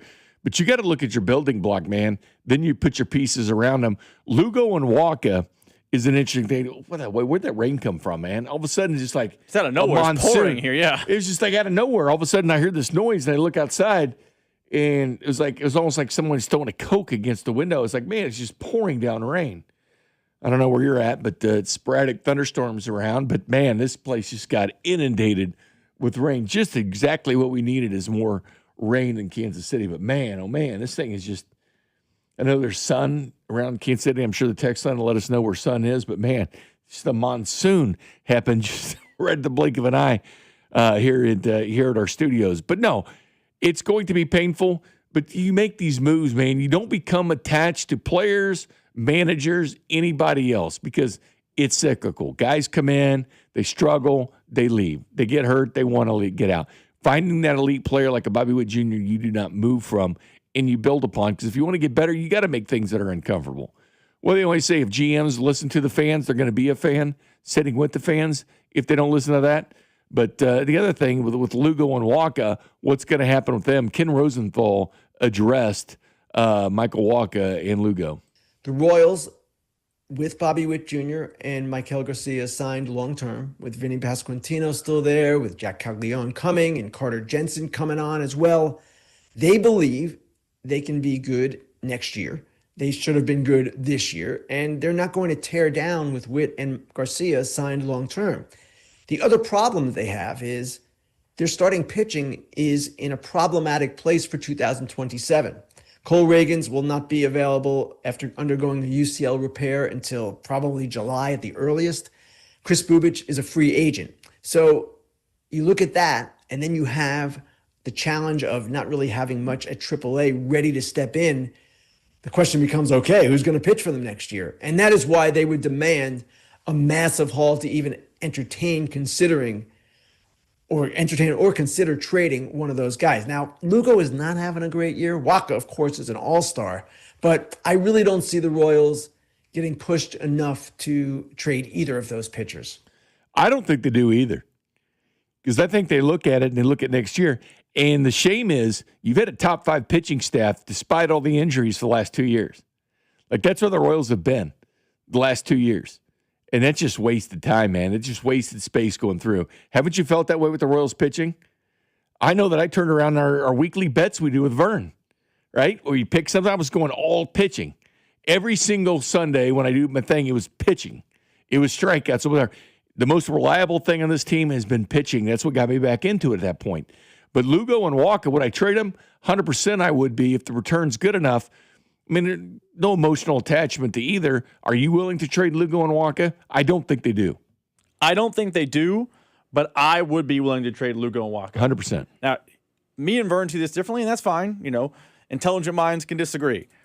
I feel like I'm not as worried as who's going to pitch next year, who's going to pitch right into this year, because I feel like acquiring more high-end pieces is more important. I don't know that you're going to get a Tarek Skubal type of haul for Michael Waka, but you can probably add a high-end prospect, a major league ready player, and then a lottery ticket type of player for Michael Walker right now. You could add a guy who's tearing it up in AA, a low A arm, and a guy who's trapped in AAA in someone else's organization. That, to me, is 3 blue chip pieces that I'm willing to make the move for. Lugo has not been good this year, so maybe you can't get the massive haul for him, but if you can get his salary off the books and get something back, I'm willing to do that. I do think they're going to have Bergert next year, who at times looked good this season. They're going to have at times. They're going to have Luinder Avila, who looked good at times this year. And this organization has shown me in the past, when bad years happen and they identify pitching as a problem, they went out in free agency and fixed it. Remember, when they added Lugo and Waka, it wasn't like those guys were coming up the pipeline. They went out and signed those guys. So I'm a proponent of moving one, if not both those, to add more blue chip players to the foundation, to the roster, to the core, so that then you don't have to go out and sign mega money deals all over the place. But I don't think the Royals are going to do that, but I would be a proponent of moving both.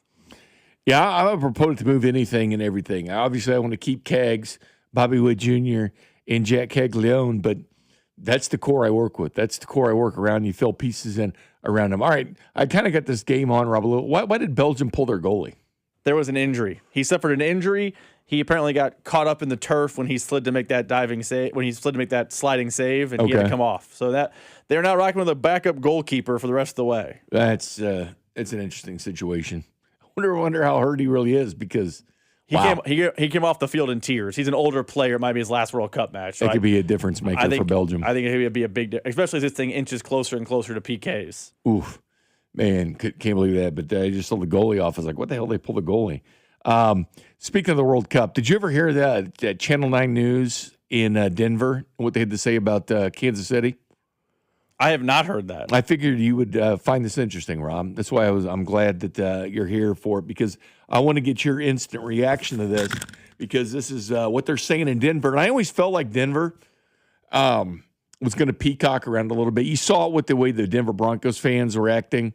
Once their team got good, they won the division. They forget about those 16 straight losses. They forget about Kansas City owning the division. They forget about all the Super Bowl trophies the Chiefs were accumulating while they wallowed around with Russell Wilson crap.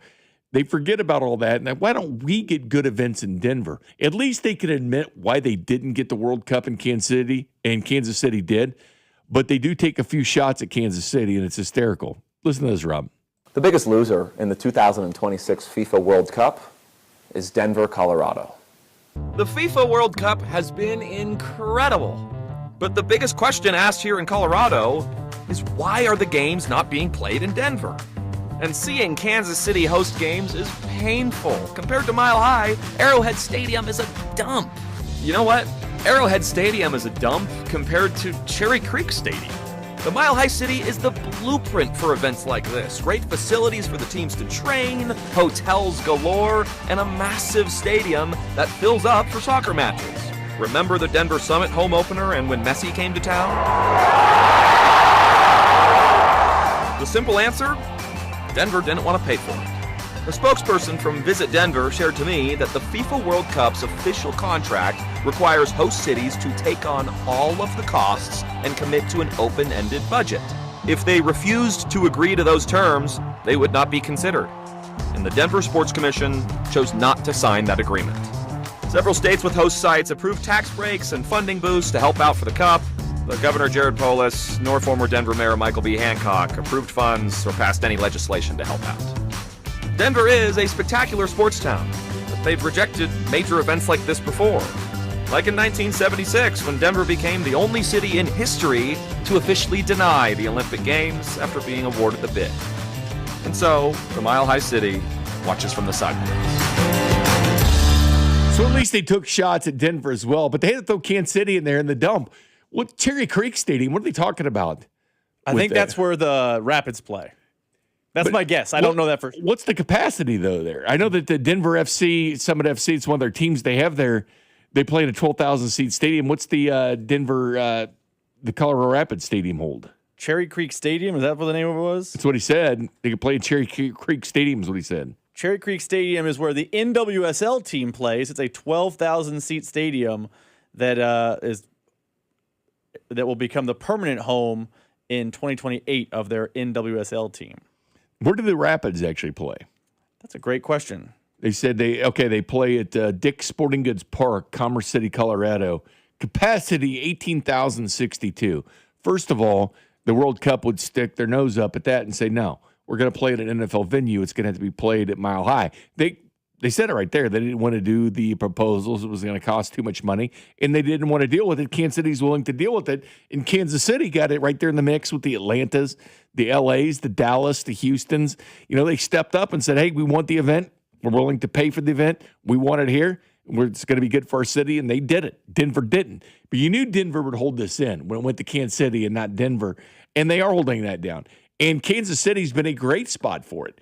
Now, you can think this is a total football city, which, I love football in the NFL, and so do people around this town. Everywhere you go, there's someone with the Chiefs license plate or Chiefs hat or shirt on. They love the Chiefs, but you do have a soccer-specific stadium for the women's soccer team, CBKC Stadium. Sporting Kansas City always has good crowds. The number one market in soccer for Team USA on Fox was Kansas City each and every week, even though they didn't play here. It didn't matter. It didn't even matter if the World Cup was in Kansas City or not. They still would have led in ratings because they love watching. It's why Fox only shows Power and Light. Anytime Team USA is playing, they always have live shots of Power and Light once a team scores and everybody goes nuts. And yes, Arrowhead went wild for Messi when he played. It's not like just Denver goes wild for Messi. I think every place goes wild for Messi when he plays. And you know what? Saturday night will come, Rob, and people will go nuts for Messi playing in a soccer game. I thought that was incredibly unfair. At least they were fair about Denver not stepping up and getting the World Cup, but taking shots at Kansas City. You knew Denver had this little Kansas City envy about them. Listen, this is a credit to everyone involved in the World Cup in Kansas City. There is not a doubt in my mind Kansas City punched above its weight class. I don't want to sit here and be pro-Denver. Denver's worse than Kansas City. But Denver, if they had put in a bid, I think would have gotten it over Kansas City. But they didn't, so they don't. But credit where it's due. No city hosting World Cup matches is as small as Kansas City, and they have been an absolute beacon of greatness. Anyone you talk to that has been in and around the World Cup talks about how good a job Kansas City has done. We had Allie Trost on the show a few weeks ago. She obviously works in New York now. She says people that she works with are in awe of how well Kansas City has done. So to get the World Cup, Kansas City had to punch above its weight class, and now they have it. They've done a great job with it. So if you want to be salty, Denver, you can be salty, but I don't think they would have done a quality job the way Kansas City has done a quality job. And playing in NFL stadiums has certainly helped. You see the stadiums in Canada? They were like 22 to 25, capacity, some of these places, weren't they? Like Toronto, in Vancouver and Toronto stuff? Vancouver's a bigger stadium. That's an Olympic stadium, I believe. Okay. I know the capacity was down, but Kansas City, there'll be, 69,000 something at Arrowhead Saturday night? I'm betting it'll be right at the 69,000 top end they get. Because they took a little bit of capacity away when it wasn't. But you've been to a game out there at Arrowhead Stadium. You've been to a World Cup game. It's loud, isn't it? I mean, incredibly loud. It's unique in the fact that it's different than any other sporting event I've been to, and the fact that it's just constant noise. There's not like that one moment where it's like, stand up, it's third down, but it's a constant, it's like you're just kind of watching the flow of the game. It's a very enjoyable time. Also, when I was there, the entire upper tank was kind of a neutral, so they were kind of just enjoying the spectacle of it. Who did you see when you... I saw Austria and Algeria. Okay, well, imagine if Messi was there. My price tag would have been higher if Messi was there. Did you see those prices go up and down that Argentina game when they were down? They had to come back there at the end. They would go up and down, right? I know the dream was to have Ronaldo play Messi at Arrowhead Stadium. That would have been cool. Did you care who played in Kansas City on Saturday night? It's better for the local economy than Messi's here, I'll tell you that. That's 100%. Switzerland, Egypt would have been great because World Cup, but if you're a local vendor, you're very happy that Messi's coming to town in 24 hours. And Switzerland, I mean, they're nice. I think it would have been better if it was Colombia, but you can't. Beggars can't be choosers. Because they bring a ton of people too. So, what do you think the largest fan base that's been following its team has been besides USA? England, probably. England's got. You think England? They had a big crowd down in Mexico City, which is pretty impressive. Is Kansas City been flooded with England fans? I mean, I just haven't noticed. They haven't played a match here, so I haven't noticed them. Yeah, you people, so people don't just go to the base camp areas and just hang out. If they do, they're not like wearing their gear around town the way like an Argentinian fan is. Didn't some teams change their base camp or leave their base camp? You can change your base camp after the knockout round stages. So so if you're on the East Coast or West Coast, you get closer. Correct. But obviously the ones in Kansas City didn't want to because of the central location. And Argentina's already playing a match here, so they stuck around. And the Netherlands lost, so they don't get a choice. They have to go home. Kansas City had more 4 base camps in Kansas City. And the only other city that had 2, I think. So Kansas City doubled the highest amount of base camps of any town that had base camps. Like I said, punching above their weight class. They really are. And I think they pulled it off, man. You do kind of see what I'm saying about the All-Star game in 2012. That was kind of like the first big event, in Kansas City. In the modern day. Not talking about the 85 World Series or anything like that. But I'm saying having the All-Star game in 12 and then kind of building off that, and then getting the NFL or the airport, the NFL draft, and now the World Cup. How much do you think this is going to make Kathy Nelson's job and the Sports Commission's job easier? When you list your resume now, because you bring in that sheet and say, all right, we've hosted this, and this. And beforehand, they could walk in with, hey, we've hosted the Big 12 basketball tournament. You could walk in with that. But when you can walk in with the Major League Baseball All-Star game, the World Series, a team that's won 3 Super Bowls, had all these parades in this town, hosted an NFL draft, which is huge on a lot of people's list, if you can host big events or not with the NFL draft. But then you add World Cup to it. I mean, is there anything better than getting the Super Bowl that you could put on a resume sheet? I think they're going to use that resume sheet to get a Super Bowl. That's going to be part of their plan here, is my guess. Yeah, they could pull off the World Cup, that they could do it. I just think that this is the ultimate pelt on the wall. I mean, you have the World Cup, you walk in, you drop the mic. It's like being a Hall of Fame, one of the writers that goes to the Hall of Fame and states the case of a player. There's certain players you don't do it for, Rob. Like Joe Montana, you don't need to give his stats. You walk in, you say, Joe Montana, and then you sit down. You walk in, you say, Jerry Rice, and then you just go sit down, right? You just walk in, Kathy Nelson walks in and says, World Cup, sits down. That's where she got to, isn't it? With the Sports Commission? I mean, she could say more. I mean, she might get the Women's World Cup here, too. So there's a lot she can say because she's done an excellent job getting big events to Kansas City. Was there any surprises you had when you talked? Because you talk to everybody, from the mayor to the organizers to TV reporters to security of the stadium to everything. Is there any surprises that they were thrown that kind of surprised you? They had the hiccups with transportation early created a problem, but they, to their credit, found the problem, identified it, and then have since fixed it since that date. Interesting. All right, Rob, we'll take a timeout. We come back. Guess what? Somebody didn't make the cut in a professional sport, and it's kind of shocking. Discuss it next. You're listening to The Drive. My man, Carrington Harrington. On Kansas City's FM sports station, 96.5, The Fan. On the biggest stage in the world, FanDuel is changing the game because sometimes your player gets subbed off, and that means your bet goes with them. Well, not anymore. With FanDuel Super Sub, if your player is subbed out, your bet stays in. That's right. Even if your player leaves the match, your bet continues on with the substitute. So you keep your bet alive, and it keeps you in the action for even longer. So now you're in it until the final whistle. The Super Sub covers the entire game, including extra time. This summer is going to be a lot of fun, and it's going to be even better with our friends over at FanDuel. All you need to do is visit FanDuel.com/local to get started now. Look for the yellow Super Sub icon on the same page and the My Bets page. If your player leaves the match due to substitution or injury, your bet automatically will transfer to the substitute who replaces that player. Go to FanDuel.com/local. Let there be goals this summer for the World Soccer Championship with FanDuel. FanDuel is the official sportsbook of 96.5 The Fan. 21 in President, Missouri. Gambling problem? Call 1-800-GAMBLER. Someone had a birthday. Yep, 50. Can't believe it. 50 years of wisdom. Great segue. We have a health reminder from the CDC. Pneumococcal vaccination is recommended for adults 50 or older. Says here, we're over 6 times more likely to be hospitalized with pneumococcal pneumonia than adults under 50. I don't love those odds. Same. Look what I found. Pfizer's Prevnar 20 is proven to help protect adults against pneumococcal pneumonia and invasive pneumococcal disease in just 1 dose. And millions have already gotten it. Continued approval may depend on a supportive study. Don't get Prevnar 20 if you have a severe allergy to its ingredients. A weakened immune system may lower your response. Common side effects include injection site pain and swelling, fatigue, headache, muscle, and joint pain. For full prescribing information, please call 1-855-213-2138. Visit Prevnar20.com or talk to your doctor or pharmacist. I'm on Prevnar20.com now, scheduling my appointment. Good idea.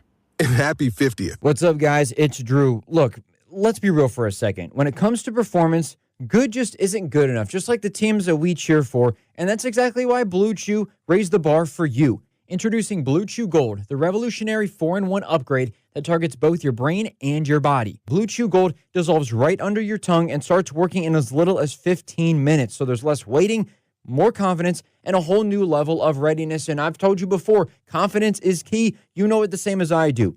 Get started today at BlueChew.com and see why millions of men trust Blue Chew. Now, with a gold standard upgrade that's changing the game for good. It's not just about function anymore. It's about total performance, both physical and mental. They're turning bedroom performance into an Olympic sport. So go for gold. Make life easier by getting harder and discover your options at BlueChew.com. There's a special deal for you there. Get 10% off your first month of Blue Chew Gold with code KFNZ. That's promo code KFNZ. Visit BlueChew.com for more details and important safety info. Liberty Mutual customizes your car and home insurance. And now we're customizing this ad for your morning commute to wake you up, which could help your driving. Science says that stimulating the brain increases alertness. So here's a pop quiz.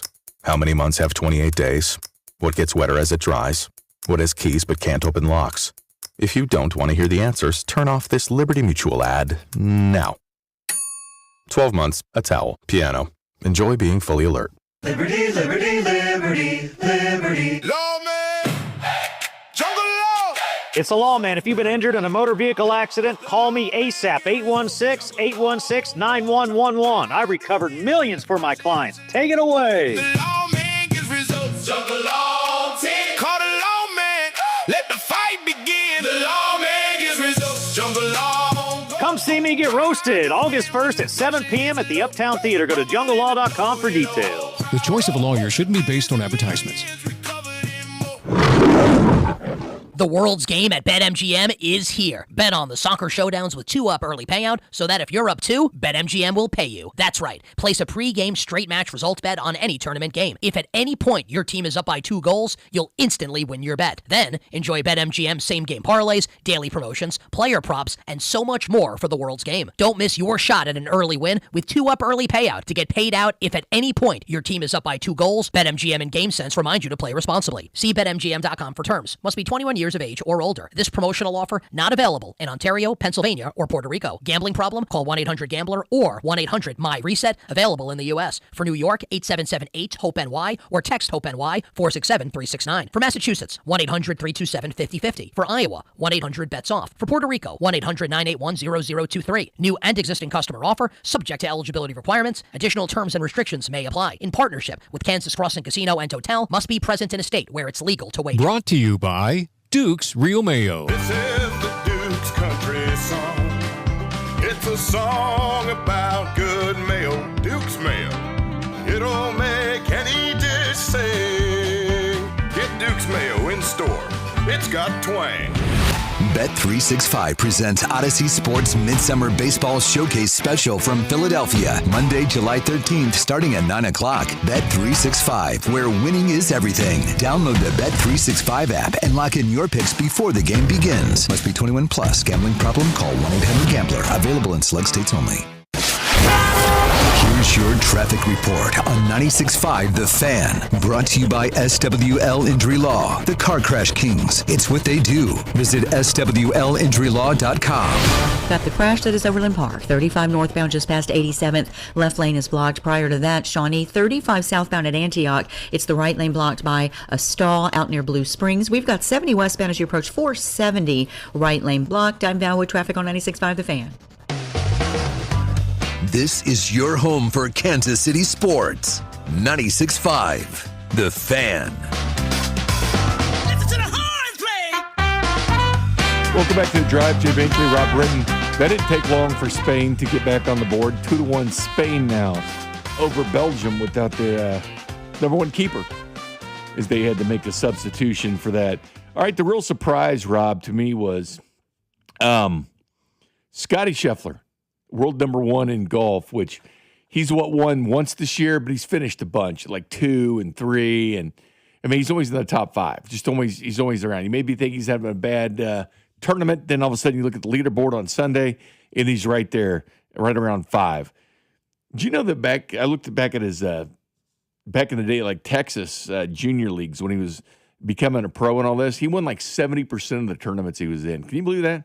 I mean, this guy just wins everything he goes, but he missed the cut for the Scottish Open. It's over there. He's preparing for the British Open coming up here. The last time he missed the cut was 1,428 days ago at the 2022 FedEx St. Jude Championship. 78 straight time. Matt Fitzpatrick is number 2, 28 straight golf tournaments, not missing a cut. Matsuyama, 27, and Cam Young down tied at 19. But by the way, to give you some quick stats on how long ago this was. Unreal. You know, Taylor Swift was dating someone named Joe Allen. She's now married to Travis Kelce. Tom Brady was on the Bucks when he last missed a cut. The World Cup hadn't started, the Qatar World Cup. And Elon Musk did not own Twitter or X at that time. Just to give you an idea of how long in pop culture it's been since Scotty Scheffler failed to not just win, but make a cut. Goodness gracious. I mean, that is unreal. To think about just the stress and pressure on that.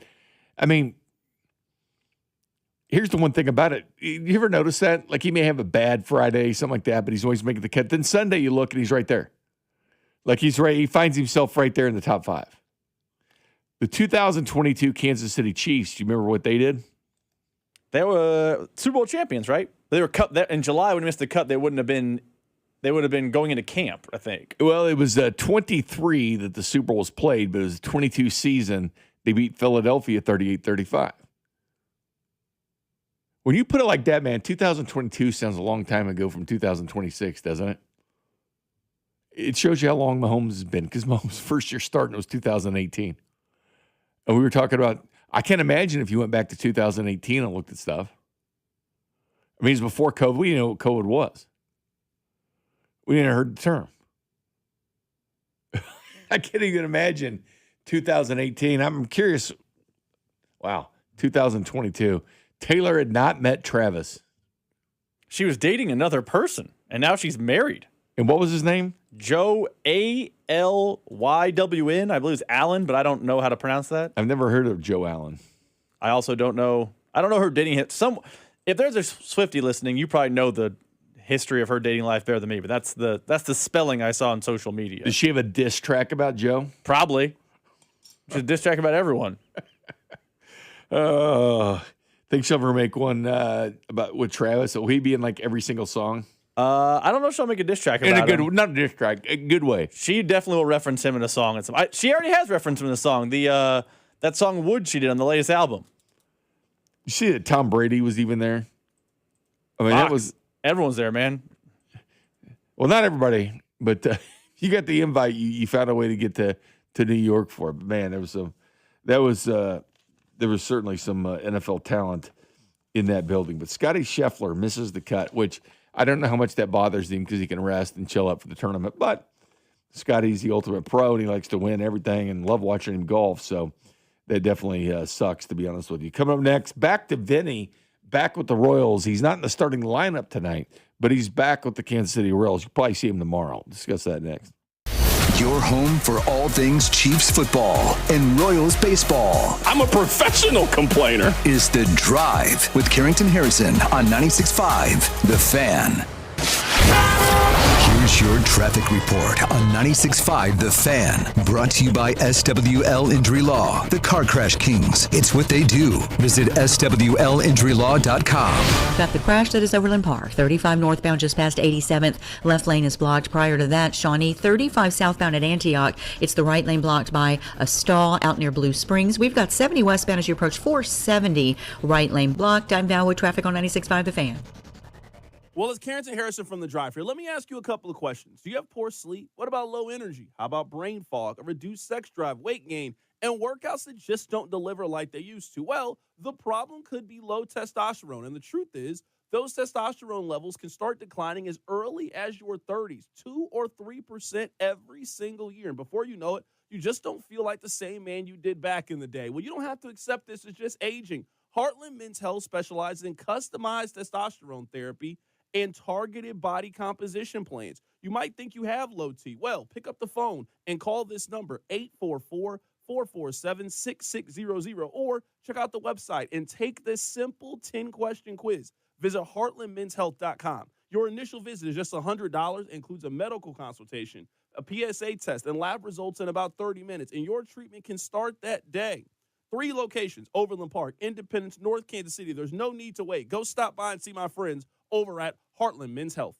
Featured therapies are compounded and have not been evaluated nor approved by the FDA. Provider prescription required. See website for details. Milo's Money Days are here, and we're making it rain for rewards members. For the first time ever, when you make a purchase of $200 or more through July 12th, you'll get up to $30 back in extra Milo's money. Not a member yet? Join for free today, because members get more at Lowe's. Milo's Money Award varies based on status. Members in Gold get 30, Silver get 20, and Bronze get 10. Milo's Money valid for 30 days. Restrictions and more terms at Lowe's.com/Milo's Money Days. Did you hear? Allstate car insurance now costs even less. So when you bundle with home, you can save even more. Check Allstate first to bundle and save with a new lower auto rate. You're in good hands with Allstate. Not available in every state. Only applicable for new auto insurance business. Rates will vary by several factors, including how you purchase the policy. Potential savings may vary. Allstate North American Insurance Company and Affiliates, Northbrook, Illinois. America is turning 250 this year, and Circus Sports is celebrating by offering all users in Missouri $250. Dane Hughes here, and for everyone in Missouri, all you have to do is deposit $250 on your Circus Sports app. Then play through that deposit. Once you do, Circus Sports will reward you with $250 right in your account. This is available for everyone in Missouri, new and existing users. Celebrate 250 years and find out more at circusports.com today. Must be 21 or older in Missouri. Gambling problem? Call 1-800-GAMBLER. Liberty Mutual customizes your car and home insurance. And now we're customizing this rush hour ad to keep you calm, which could help your driving. And science says therapy is great for a healthy mindset. So enjoy this 14-second session on us. I think you've done everything right and absolutely nothing wrong. In fact, anything that hasn't gone your way could probably be blamed on your father not being emotionally available because his father wasn't emotionally available, and so on. And now that you're calm and healing, you're probably driving better too. Liberty, liberty, liberty, liberty. Post Malone presents the Big Ass Stadium Tour returns for part 2 with special guests Jelly Roll and Carter Faith. 9-time Diamond Certified Phenomenon, Post Malone.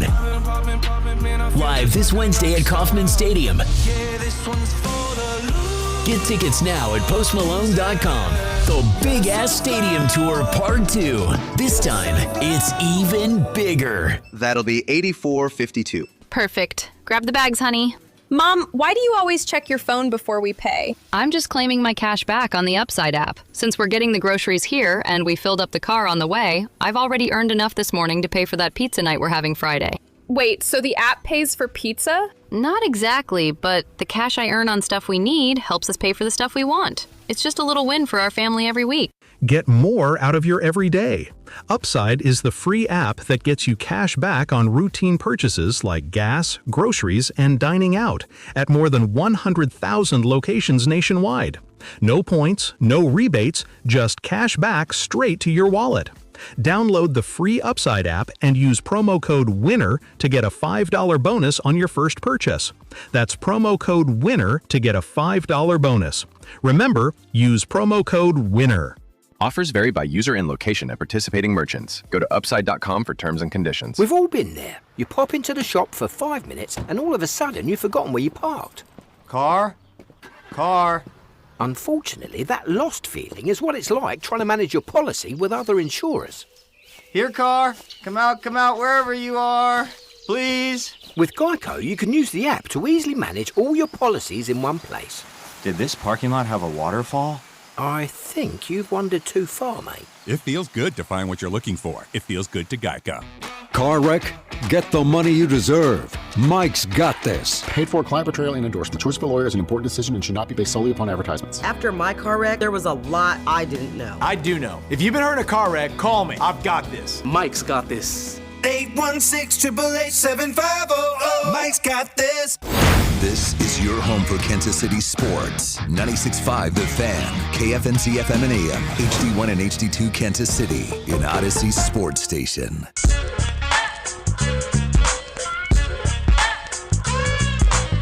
Welcome back, 4 o'clock hour. Josh Vernier takes you away.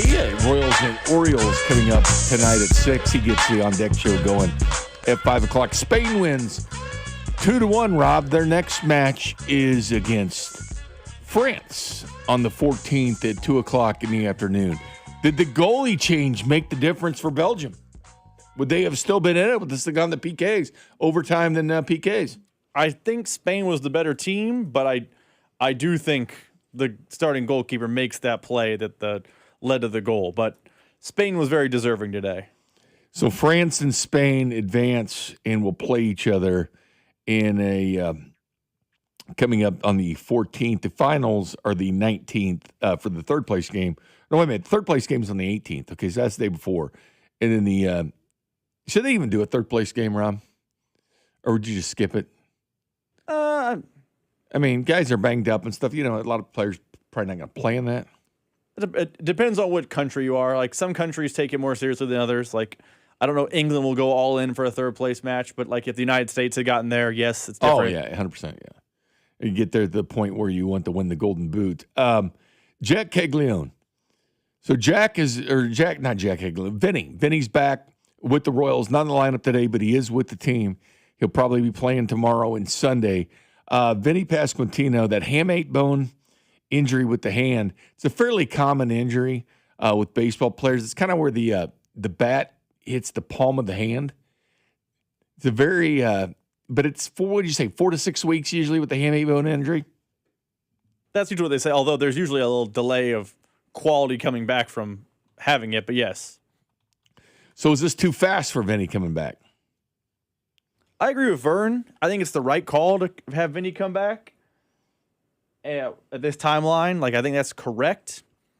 I want him back with the team. You know, he's a leader, all those things. Like, you don't want your guy to just be sitting there watching because the season is lost. But I do wonder about his effectiveness coming back this early, because you'll remember he came back from the same injury very speedy in the postseason in 24 and was relatively ineffective. Now, he'll have more time to get back up to speed coming back in July versus October, but he does have a history of coming back from this injury fast, but not per se being great once returning. And the one thing is, too, when you look at the Royals in the standings, there's only one team with fewer wins in Major League Baseball than the Royals. It's the Angels.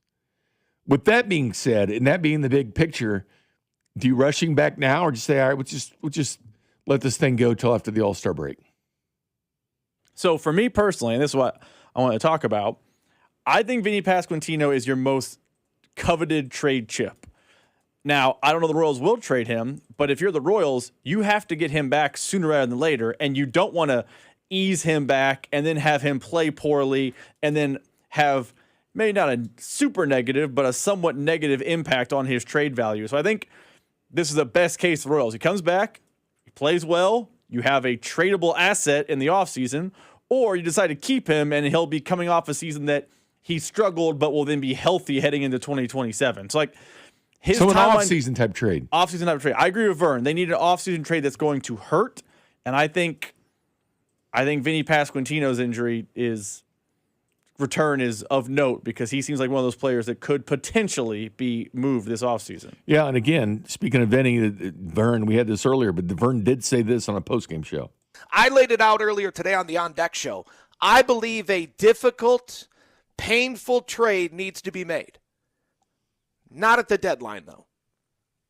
Now, I think that painful, uncomfortable, anxiety-ridden trade, a la the Will Myers, Jake Odorizzi trade from 13 years ago, one of those trades that when it happens, boy, you're hopeful, but you're also incredibly nervous that it's going to backfire.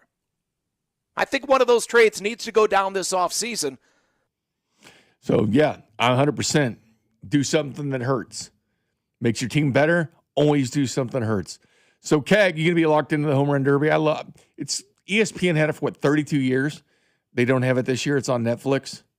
And they got the stars. They got the stars, bigger home run hitters in the game of baseball. Not all of them, but most of them are, this is a nice field. Let's put it that way. A very nice field for Home Run Derby. I mean, it's left-hand power galore in this Home Run Derby between Harper, Schwarber, Keggs. I'll be locked in. I mean, it's something to watch. I'm intrigued to see how many people watch it on Netflix. I'm not looking forward to Tuesday on the text line when people say they couldn't watch it because it's on Netflix, despite the fact it's very available, but whatever. I like that Major League Baseball is trying something different, and Netflix is going to make it more of a spectacle. So I will be watching, but I'm mostly curious how everything goes, and I'll be cheering for Cags, but there's a lot of other stuff I'll be watching with that. Well, Junior Caminero is going to be fun to watch. It's going to be an interesting watch. I think that's kind of a dark horse. I haven't seen the odds. You seen the odds on this? I don't think they're out until the whole field's out. But Junior Caminero would be certainly somebody. Ben Rice is in it. Jack's in it. Wilson Contreras, Jordan Walker, Bryce Harper, and now Kyle Schwarber. But keep this in mind, it's in Philadelphia. And I was there that night when Frazier won it in Cincinnati. That home crowd, man, they get behind you, and they give you that enthusiasm. And remember, with the home run derby this year, there's no outs. So you get 20 swings, and that's it. In the first round, all 8 participants take 20 swings. 4 players with the most home runs advance to the semifinals. In the semifinals, the advancing 4 players are seeded and compete in head-to-head matchups. So they'll be head-to-head at this point. Not the first round. Semifinals, you become head-to-head. Hitters will get 15 swings each. And a round, I like this part, a round cannot end on a successful home run. If a player hits a home run on their final swing, the 20th or the 15th, depending on the round, they're awarded extra swings and continue until a swing does not result in a home run. See, I like that part, Robbie. You hit that home run there at the end, and everything changes because you don't have to worry about that clock. You don't have to worry about speeding it. You're pitching and worry about speeding it in. You keep hitting home runs until you're done. How many guys we going to see at the very end, like hit that last one and go on a run with 4 or 5? Why do they keep tinkering with the rules? Maybe this is just like old man yells at cloud take by me, but when I was a kid, it was the 10 outs. I thought it was a good system. Or even the year that Salvador Perez took on Pete Alonso. I thought it was a good system. They over-tinker with this thing to the point where you have to have a rule book in front of you to know what's going on. Yeah, no outs, so the pitch has got to be good. They got to swing at it. So if it's a crap pitch, they got to swing at it because, hey, there's no outs. Home run or no outs. The tie breaks in the first round are broken by the longest home run distance.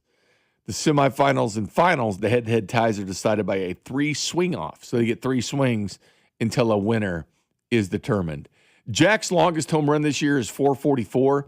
He's tied for the longest distance at 418 with hitters as far as what Jack's done. So 418 on an average distance of his home runs. You have that minimum of 10 home runs. He's done that. Talking about a guy that has the Florida record with 35 home runs in the season, once hit 9 home runs in 9 consecutive games at Florida. And I don't see how in the hell that wasn't almost a 500-foot shot he hit in Tampa. Do you remember the homer I'm talking about? The one that basically I thought it was still flying. I mean, that home run that he hit in Tampa hit the D-ring, they called it the D-ring because they got all that crap in the outfield there at Tampa. But he crushed that baseball.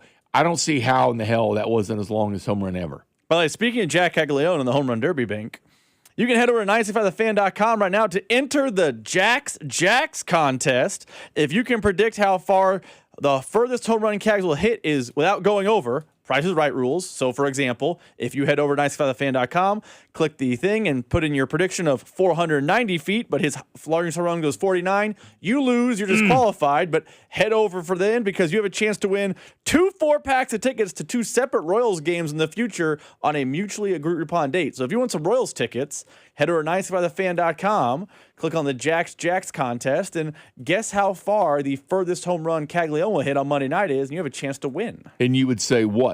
I know you're not eligible to win. 501. 501? It's hot. I'm going to go 500. I'm going to go 502.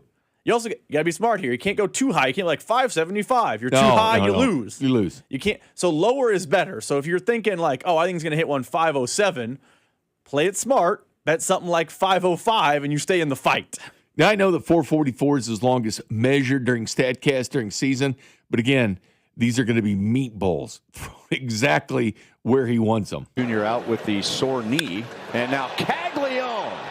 Wow. Where will that land? How about in the catwalk? That is a Caglione jack. He almost hit it out of the stadium. That sucked, man, because that thing was – I don't know where that thing ends up. He had him done once hit on the Ohio River, and there in Cincinnati, he landed on a barge. And the barge kept going down the river, but, they don't measure where the barge. Yeah, they shouldn't measure the barge still moving. No. Coming up next, what pro athletes do you fear the most? Like, what's the one guy you hate to see? And kind of comparing Mahomes and Messi and these clutch players at the end and why it's so important to have them. You're listening to The Drive with prominent Mizzou fan Carrington Harrison. I support Kansas. I want Kansas to win. On 96.5, The Fan. On the biggest stage in the world, FanDuel is out here changing the game. Because sometimes your player gets subbed off, and that means your bet goes with them. Well, not anymore. With FanDuel's Super Sub, if your player is subbed out, your bet stays in. That's right. If your player leaves the match, your bet continues on with the substitute. Your bet stays alive, keeping you in the action longer. So if you're still in it until the final whistle, Super Sub covers the entire game, including extra time. So visit FanDuel.com/local to get started now. Look for the yellow Super Sub icon on the game page and the My Bets page. If your player leaves the match due to substitution or an injury, your bet will automatically transfer to the substitute who replaces that player. So go to FanDuel.com/local. Let there be goals this summer on FanDuel. FanDuel Sportsbook is the official sportsbook of 96.5 The Fan. 21 and present in Missouri. Gambling problem? Call 1-800-GAMBLER. You're listening to 96.5 The Fan from the DM Injury Law Studios. Mike's got this. Car, truck, or motorcycle wreck? Remember, Mike's got this.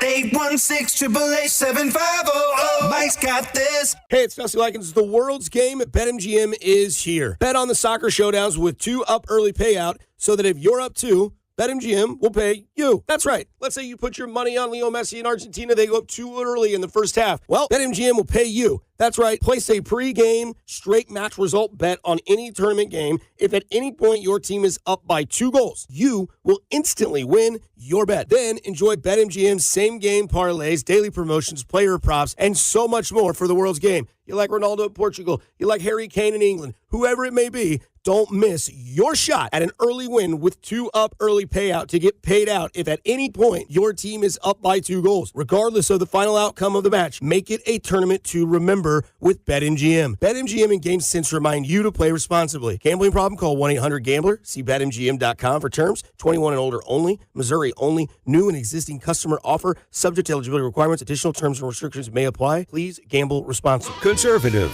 family man, author of The Bald Plan to Reduce Property Taxes. Listen to Scott Schwab. Property taxes are killing Kansans. But one day, it hit me. Bald. BALD stands for Better Affordable Living by Decreasing Property Taxes. And it's the only detailed plan. Schwab's BALD plan means voter approval for property tax hikes, refunds for unfair assessments, and tax relief for seniors and working families. Listen to Scott Schwab. I'm focused on reducing taxes for Kansans. You should keep more. My BALD plan makes sure of it. When I'm governor, we'll get it done. Finally, a governor with a good head on his shoulders. Author of the BALD Plan to Decrease Property Taxes. Conservative Republican Scott Schwab for governor. Visit scottschwab.com/bald to learn more. Paid for by Schwab for Governor, Jim Felter, Treasurer. Carpal tunnel syndrome. Heart failure that doesn't improve with common medicines. These are some signs and symptoms associated with ATTR-CM, or the cardiomyopathy of ATTR amyloidosis, a serious heart condition with symptoms that get worse over time. Amvuttra, vutrisiran, is a prescription medicine given by a healthcare provider that treats ATTR-CM in adults to reduce heart-related death, hospital stays, and urgent visits. In a clinical study, Amvuttra was proven to help people live longer and have fewer heart-related hospital stays and urgent visits over 3 years compared to placebo.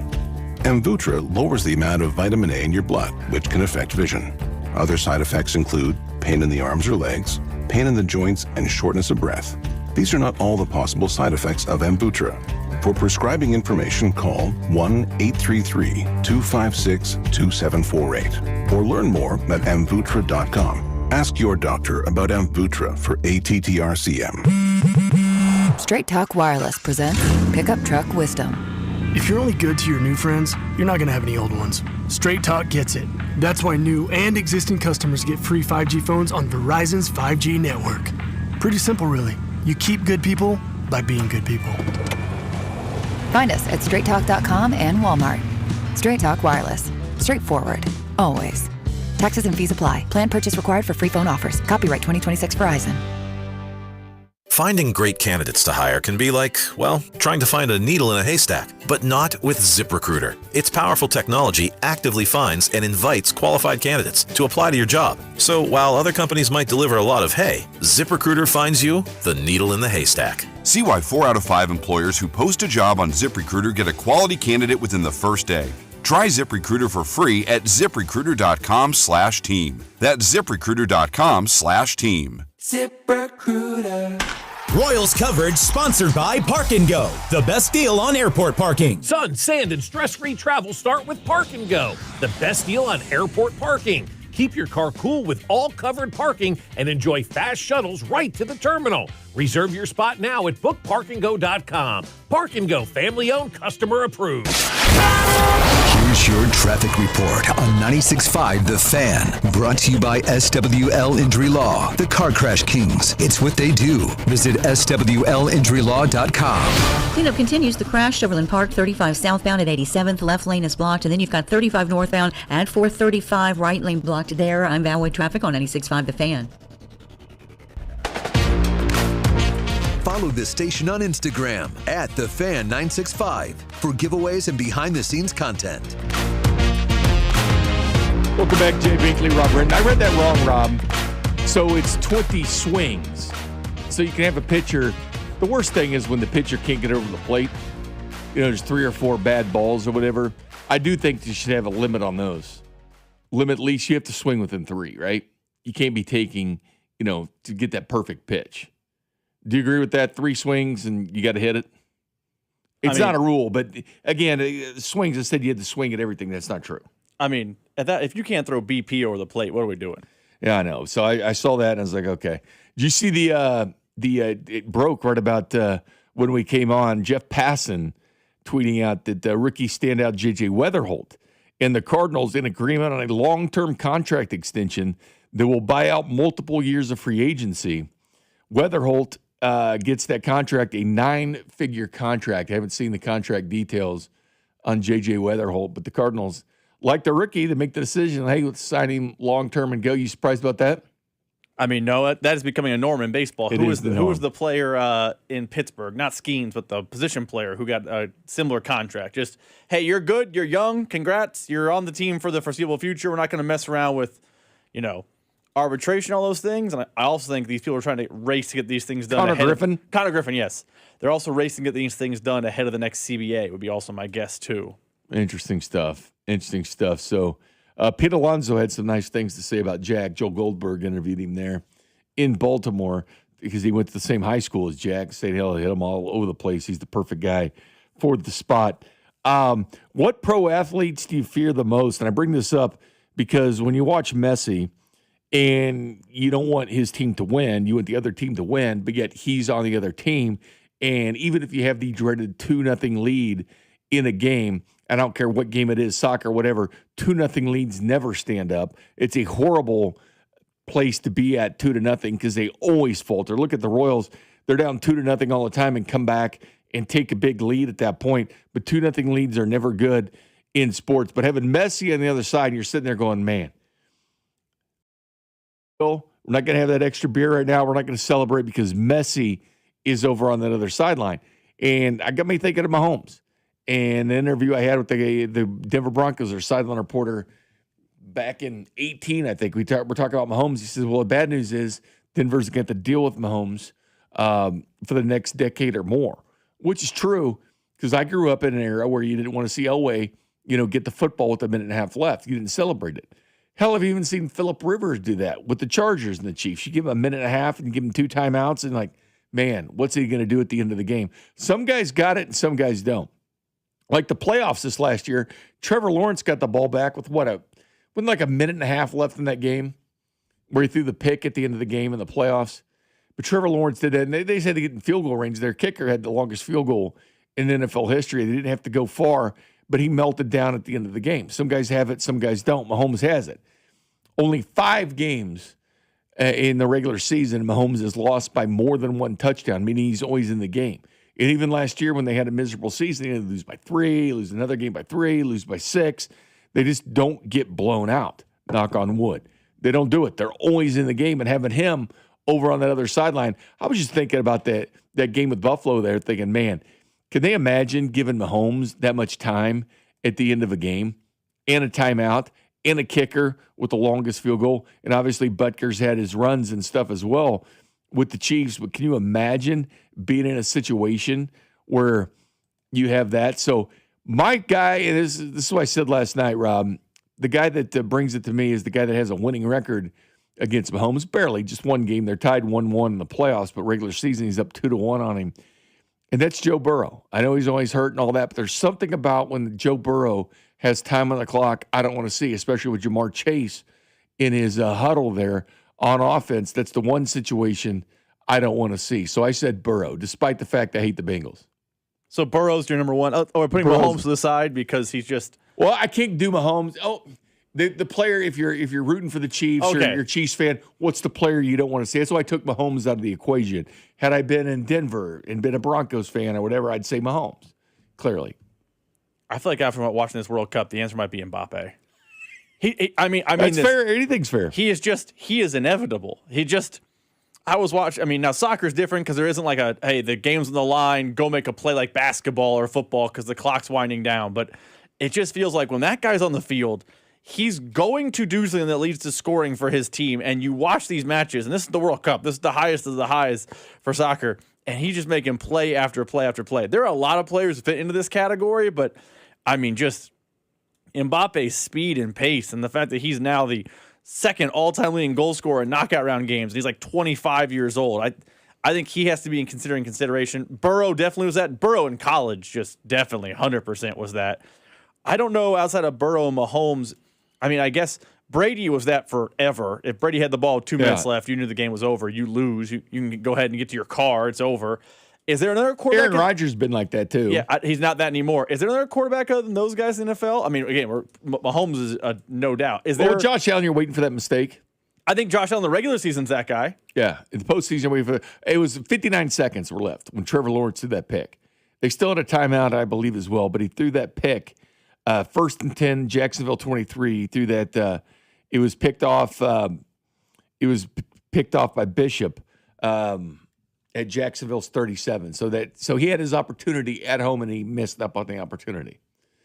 But I think the text line now, and they said it last night as well, Bumgarner was that way. Bumgarner's that way against the Royals. Like if it wasn't, he looked mortal against other people. Not sometimes. Sometimes he's very good. But the one thing about Bumgarner is when that gate opened and he was coming into that game 7, like what? They waited, right? Waited to bring him in. And then when the Grim Reaper walked in, I know Mahomes been called the Grim Reaper, but that's what Bumgarner was to the Royals at that point. What did you think when the door opened and he comes out to the game? You're like, oh, crap. It's done. I was at Game 7. I was in the stands. Yeah, me too. And I'm trying to remember where my seats were because they've changed where the bullpens are a couple different times at Kauffman. So I can't remember if he was a far bullpen. I was sitting in right field up in the upper tank. And I remember they opened that gates and Bumgarner was coming out. There was just this sinking feeling that hit my section of, oh, no, not him. Because they felt like they were going to get to the pitcher. The Royals were battling. They were in the bullpen. You felt like they got him. And then just, oh, here comes Bumgarner. And they had a chance to get him. They had Omar Infante had an at-bat with 2 outs, chance to scratch across a run. But when that didn't come, you just felt like, oh, no, he's just inevitable. And you were kept watching his pitch count. Like, how many does he have in him? It just doesn't matter. Yeah, when he walked through that door, it's like, text line also said Caleb Williams. Listen, Caleb Williams had some fantastic finishes, but he hadn't won the title yet. I don't know if you can get into the feared category if you hadn't won it. And neither is Burrow. Burrow's been to the Super Bowl, but he's never won it. He's won a national title. Give him that. He's won the national title at LSU, but he hadn't had it there too. But at the end of the game, that's definitely somebody that I don't want to see. But yeah, Caleb would be there. Someone says Tiger on Sundays in his prime. Yeah, because how many guys would melt down if they had a 4-stroke league on Tiger on Sundays? They just did. They just melt down. Whenever he is the other guy, and I've seen people melt down with Scheffler. Like you're playing that final group with Scheffler on a Sunday, and you're thinking, oh, man, I'm playing against the world's number 1.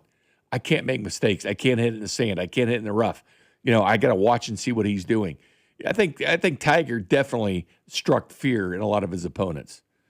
They would all melt down on Sunday against him. I haven't done the research, but I feel like Tiger played well on Sunday, but all he had to do was play like 1 under or even or maybe 2 under par, and everyone else just folded like a cheap tent around him. It's crazy to watch. But there's always those guys that you're watching in sports with your favorite teams or whatever, and just, man, I guarantee Mahomes has got that point. And you get that point, and it was when I remember Vern, a long time ago, we did a show together. He had some audio of Favre and Rodgers talking on one of the podcasts. This is back in like 2012, something like that. And they were talking about getting to that point where there's fear on the other sideline when you're stepping over that line to come out on the field. Just like, that 13-second game with Mahomes tying up the Bills. Andy Reid's, when it's Grim be the Grim Reaper, and he comes out there and does it in 13 seconds. That's why when you've seen him do that in 13 seconds, all these doubts come in your mind.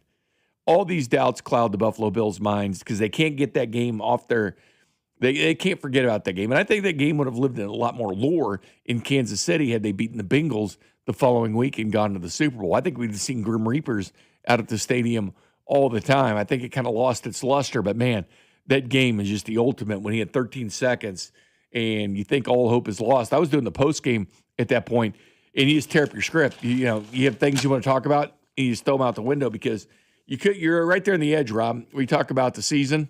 Well, it's a season of success or failure, and you start looking forward to the next year, and then you get the AFC title game to talk about. So things change. Who's that guy that just changes the script with you that close? I guess Messi would be that way too. I mean, he literally do that against Egypt. Like, literally just that. He had a goal and an assist in 10 minutes that tied the game against Egypt, then led to them winning in regulation. Wonder what it is about certain guys at certain clutch points. Like, you either have that clutch genie, you don't. It's really weird in sports because we see it all the time. Guys either have it or they don't. Aaron Judge dominates through the regular season. Get in the postseason, can you get that big hit from him? Do you fear him when he comes to the plate? I don't know, man. The fear factor. 913 says Mike Tyson in his heyday when he'd walk in. Yeah, I mean, when you see Iron Mike walk out there to the ring, you knew what was going to happen. The ending was going to be inevitable of what you were going to see in his heyday, and that was one of those guys you always feared. Text line 913 says John Elway, one of those guys. With you on that, or Montana Magic. But, yeah, John Elway was a guy I hated to see. Like, I despise seeing John Elway at the end of the game if you left him too much time because you're looking at the clock. Wanting to see the Chiefs going to work the clock and bring it down. And it's all these teams. You see them celebrate at the end. You see a team celebrating the touchdown, getting all excited, a minute still on the clock, and you forget who that other quarterback is. You see it time in, time out in the NFL. You're sitting there and watching Sunday Ticket, and you're watching different games come down to the end. And, a team, I always like the team that there's a little bit of doubt. When they score that touchdown, the quarterback still has the helmet on, chin strap still on because he just knows who that other quarterback is on the other sideline. It's not over. Like, you don't celebrate too early because Mahomes is going to have his chance to come out there and win the game because that's what he does in his history. He keeps games close and he wins them. It's definitely tough when you get to that point. Terry and Arnold, 2024 first-round pick, Rob, does not have to wear the GPS monitoring device on his leg when he's going to be trying out for different teams. Now, a host of teams did show some interest. I think the Jets were one, Houston was one. He did a physical for Houston today, according to Adam Schefter. But Houston did a physical with Terry and Arnold. Again, first-round pick in 2024. Load of trouble. Should the Chiefs have interest in Terry and Arnold? I would say definitively no. They don't need that. That's the last thing they need. I agree that's a no. I'm with you. It's a no on Terry and Arnold. Hell of a talent. I'm actually surprised, and we were talking about this in the back office, and I'm curious. You're not surprised NFL teams are sniffing around. I mean, what he is accused of, while it is a crime that is his own fault and his own stupidity got him caught, like all the things, are you surprised NFL teams are still sniffing around? Like, he has a court case pending and could be spending time in jail for what he did. I get it. I'll tell you this much, too. If Henry Ruggs was released, you know how many teams would probably try him out? See what he still has? I know he came close to parole there for a while, didn't he? But he didn't. I believe he got denied. Yes, he denied it. But he had a parole hearing. But teams, it depends if you have a strong culture. Like if you have a strong culture and you can bring somebody in your locker room and you don't care, it's kind of like Brandon Ayuk. Like that's another guy. Yes, the Chiefs' culture is strong. You bring him in here, and it's a very, very strong culture. But there's some guys you just back away from. You try. You don't need the headache. You don't need the press clippings. You just don't need it. Some teams need to back away from it. But some teams see themselves on the brink. And again, it's the NFL. They will look the other way. If Terrion Arnold was 29 or 30, big difference. But being 24, first-round pick, I think NFL teams would still be interested. That's all. That's the only reason I say that, Rob. I'm also surprised at the teams. Like the Jets, okay. High risk, high reward, but you're the Jets. Take the shot. Your season is lost. If you find a first-round talent, just suck for a quarterback next year. Yeah, see what happens. I'm surprised the Texans are one of the teams. Like, why are the Texans sniffing around Terry and Arnold? With that defense they have already now. Yeah, I mean, they don't need him. Their defense is already incredible. They have a strong culture. You're going to bring that into the fold, or you're at least kicking the tires on that? I understand what you're saying. Talent always wins out in the NFL. I'm just considering his crime was just, I mean, it was kidnapping and all the things he's alleged of. I mean, that's, but it was at the core, it was just his own stupidity. Why are you signing up for that? Why are you even opening yourself up for that opportunity? It's just puzzling to me. And that can really hurt your culture. Again, you have to have a very strong culture. There's very, very few teams that could deal with stuff like that. Obviously, the Patriots, when they had Brady and stuff there, because nobody was going to be bigger than Tom Brady. But Brown didn't work there. Antonio Brown. He didn't work there, or he didn't work in Tampa. And Brady was culture king, and it still didn't work. It was Brady talking about the prima donna wide receivers. Talking about it being the married housewives of the NFL, dealing with wide receivers. I don't know. You have to have extremely strong culture, and you got to be that one player away. You got to be that in a total desperation move to do something like that. But I do think what helps him is 24 first-round pick. If he was, drafted in the first round 2019, I don't think we're having the discussion. Then you got to be really desperate if that's what you're doing. But the fact it was just 2 years ago, Rob, these GMs, man, they want to save their job. So they're willing to bring in anybody and everybody. Yeah, I'm apologize for interrupting. I'm not saying that's not the case. But does being the GM who brings Terry and Arnold in, who's in an active court case, is that a job saver? If you're the Jets, we'll use them as an example. Hey, you're trying to rebuild, reload, suck for Arch, whatever, the little cute, awful for Arch, whatever. You have all these draft picks from Sauce Gardner. You have all these draft picks from Quinyon Williams. You have a bounty of picks, and you're going to turn around and say, hey, I'm going to rebuild this roster. Trust me, trust me, trust me. Oh, also I'm bringing Terrion Arnold in. Doesn't that actually eliminate any goodwill as a GM? Yeah, you would think you'd back it away, especially a team like that has a great opportunity to suck and get a good quarterback that they need in the NFL draft. That's, something you might want to back away from.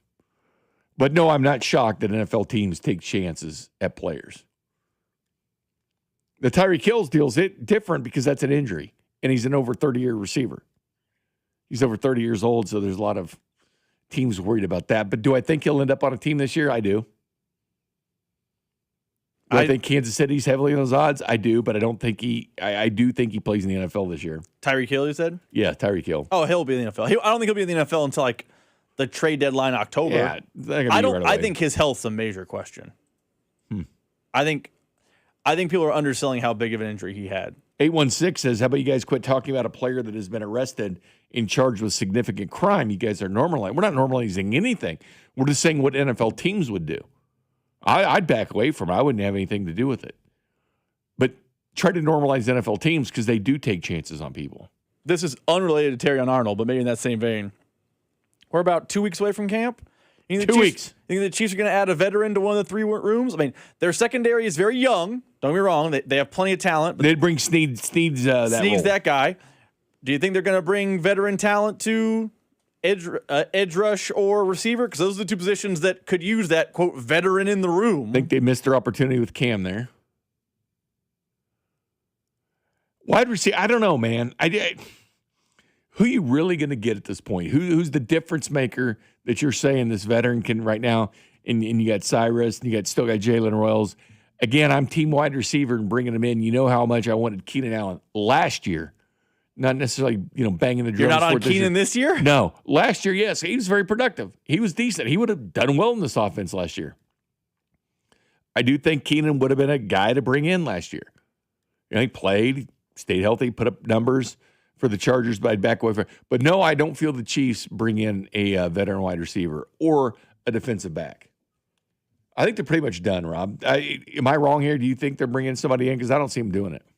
I think they will bring someone in once preseason is over. It's like the not surprise, like it's a star name, but a guy who Carlos Dunlap type. Hey, okay. Carlos Dunlap gets cut on August 29th. The Chiefs sign him on September 1st, and he's on the roster heading into week 1. He's not a guy that you're like, oh man, can you believe they got him? But it's a veteran name, and I'm not suggesting literally Carlos Dunlap text line, but that's kind of what happened. A veteran type, that's what I imagine will happen. But like Juju a couple of years ago when he got cut by the Patriots, I imagine that kind of addition is coming to the Chiefs before the regular season, but it won't happen until after the preseason. Now, would I be opposed to a Joey Bosa, who's, I guess, considering he's considering retirement, yeah. He's considering retirement at this point. Would that be a guy that you'd put in your rotation? Just bring him in? Or you like the young pass rushers? I don't know. I think they pretty much stay with what they have. Again, the teams are built in the offseason. They're built in the free agency period in the draft. I mean, it's 100%. You're going to bring somebody in. You always look back to what did you do in March, April, and May? What did you do in those months? Did you bring a free agent in? Did you draft somebody that can help the team? Yeah, you can add pieces and stuff when you get to trade deadline or whatever, but your team is built in the months previous to what we have now. Coming up next, though, we play the hits because Vernon comes on at 5 o'clock. Talk to you in a minute. The Drive is always streaming live on our YouTube channel. If you're a bad tipper, that's okay. You're all right. I'm not here to judge you for that. Just search for 965 The Fan. On the biggest stage in the world, FanDuel is out here changing the game because sometimes your player gets subbed off, and that means your bet goes with them. Well, not anymore. With FanDuel's Super Sub, if your player is subbed out, your bet stays in. That's right. If your player leaves the match, your bet continues on with the substitute. Your bet stays alive, keeping you in the action longer. So if you're still in it until the final whistle, Super Sub covers the entire game, including extra time. So visit FanDuel.com/local to get started now. Look for the yellow Super Sub icon on the game page and the My Bets page. If your player leaves the match due to substitution or an injury, your bet will automatically transfer to the substitute who replaces that player. So go to FanDuel.com/local. Let there be goals this summer on FanDuel. FanDuel Sportsbook is the official sportsbook of 96.5 The Fan. 21 and present in Missouri. Gambling problem? Call 1-800-GAMBLER. That'll be $84.52. Perfect. Grab the bags, honey. Mom, why do you always check your phone before we pay? I'm just claiming my cash back on the Upside app. Since we're getting the groceries here and we filled up the car on the way, I've already earned enough this morning to pay for that pizza night we're having Friday. Wait, so the app pays for pizza? Not exactly, but the cash I earn on stuff we need helps us pay for the stuff we want. It's just a little win for our family every week. Get more out of your everyday. Upside is the free app that gets you cash back on routine purchases like gas, groceries, and dining out at more than 100,000 locations nationwide. No points, no rebates, just cash back straight to your wallet. Download the free Upside app and use promo code WINNER to get a $5 bonus on your first purchase. That's promo code WINNER to get a $5 bonus. Remember, use promo code WINNER. Offers vary by user and location at participating merchants. Go to upside.com for terms and conditions. On the biggest stage in the world, FanDuel is changing the game because sometimes your player gets subbed off and that means your bet goes with them. Well, not anymore. With FanDuel Super Sub, if your player is subbed out, your bet stays in. That's right. Even if your player leaves the match, your bet continues on with the substitute. So you keep your bet alive and it keeps you in the action for even longer. So now you're in it until the final whistle. The Super Sub covers the entire game, including extra time. This summer is going to be a lot of fun, and it's going to be even better with our friends over at FanDuel. All you need to do is visit FanDuel.com/local to get started now. Look for the yellow Super Sub icon on the same page and the My Bets page. If your player leaves the match due to substitution or injury, your bet automatically will transfer to the substitute who replaces that player. Go to FanDuel.com/local. Let there be goals this summer for the World Soccer Championship with FanDuel. FanDuel is the official sportsbook of 96.5 The Fan. 21 in President, Missouri. Gambling problem? Call 1-800-GAMBLER. Hi, this is Toby Tobin along with Jason Goodenkoff from Lewisburg Ford in Lewisburg, Kansas. Hi, Jason. Hello, Toby. Let's talk about the buying experience at Lewisburg Ford. It's the best anywhere. Just ask all our customers, Toby. It is hands down the best experience you can have buying a new car. We have the no-hassle Toby Tobin price that we've had for 35 years now. Nobody else can say that. We've been saving Kansas City thousands and thousands of dollars for a lot of years. I have been buying Ford cars and trucks from Lewisburg Ford for over 30 years, and I know personally this is the best place to buy a Ford car or truck. Great prices, but there's a whole lot more than that. It doesn't just stop at price, Toby. Yeah. There's other factors to this equation, and it's trade-in allowance, financing, and the experience of how knowledgeable the people are that you're dealing with. And we surpass everybody in all those areas. We always have. We always will. That's why calling us is important. Do you have that new pickup? Absolutely. And it's dynamite. Okay. Lewisburg Ford is your best place to buy a Ford car or truck. What's your toll-free number? 816-444-2300. Lewisburg Ford or lewisburgford.com. Hey, Mr. C, it's me. Well, I just picked up the ring. I actually went to Hellsberg. Thanks for that recommendation. Kate's gonna love that hers is from the same jeweler you got Mrs. C's ring from. They were so helpful throughout the whole process. They even knew your family by name, and the ring looks great. Anyways, I just couldn't wait to let you guys know. Call me back and wish me luck. Hellsberg, designed with care and craft since 1915. Shop in store or at hellsberg.com. The world's best soccer teams know success starts with a strong game plan. AAA believes your insurance should work the same way. Visit AAA.com and you could save up to 21% by switching to AAA auto insurance. You can save even more if you bundle 2 or more policies, like auto and home, to unlock additional multi-policy savings while keeping all your coverage on one team. Head to AAA.com to simplify your insurance, save money, and protect what matters most. One game plan, one team. AAA Insurance. Tonight, expect showers and thunderstorms with a low of 69. Weather brought to you by Capital One. Capital One offers no fees or minimums on checking accounts. What's in your wallet? Terms apply. See CapitalOne.com/bank guide. Capital One NA, member FDIC. Bet365 presents Odyssey Sports Midsummer Baseball Showcase Special from Philadelphia, Monday, July 13th, starting at 9 o'clock. Bet365, where winning is everything. Download the Bet365 app and lock in your picks before the game begins. Must be 21 plus. Gambling problem? Call 1-800-GAMBLER. Available in select states only. Here's your traffic report on 96.5 The Fan. Brought to you by SWL Injury Law, the Car Crash Kings. It's what they do. Visit SWLinjurylaw.com. The crash over at 435 southbound and Shawnee Mission Parkway, still there. Everything off to the left shoulder, still a lot of onlooker delay. 35, the crash in Shawnee, still there. 35 southbound just before Johnson. Right lane is blocked. I'm Val with traffic on 96.5 The Fan. Subscribe to 96.5 The Fan on YouTube to watch the show from wherever you are.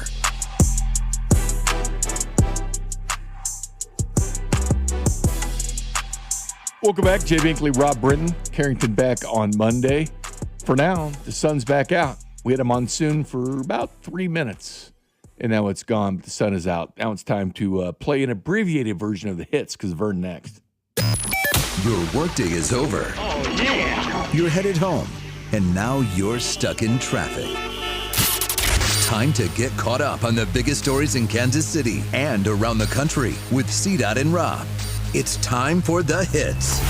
Number 1. Think the hits are brought to you by Jungle Law. Call the lawman today, 816-816-9111. If you've been injured in a motor vehicle accident, it's time to call the lawman. And be sure to watch the lawman get roasted for a good cause Saturday, August 1st at the historic Uptown Theater. Well, Bink, you know, a man who was invited to Travis Kelce's wedding also was invited to be on his podcast earlier this week. Tom Brady, he was talking about how wide receivers, the more things change, the more they still say the same. When I see these NFL off seasons, I swear to God, I think now, like, this is just deja vu. I've been seeing the same since 2000 when I came into the league. You know, this guy gets in trouble, he's arrested. This guy gets cut. This guy gets traded. This guy's unhappy at receiver. You know what I mean? It's like it's like Real Housewives of the NFL, and it's like it's the same script, and it's like over. And we just that position. It's like I almost want to like the psychology of receiver. I almost want to say like you're gonna catch 110 balls this year. Okay? You're 17 games. You're a great receiver. You're going to catch 110 balls. One game, you're going to get 11, and one game, you're going to get 3. And the next game, you're probably going to get 11, then you're going to get 3. I can't have you like the happiest guy in the world when you catch 11 or the most miserable guy on the team when you catch 3.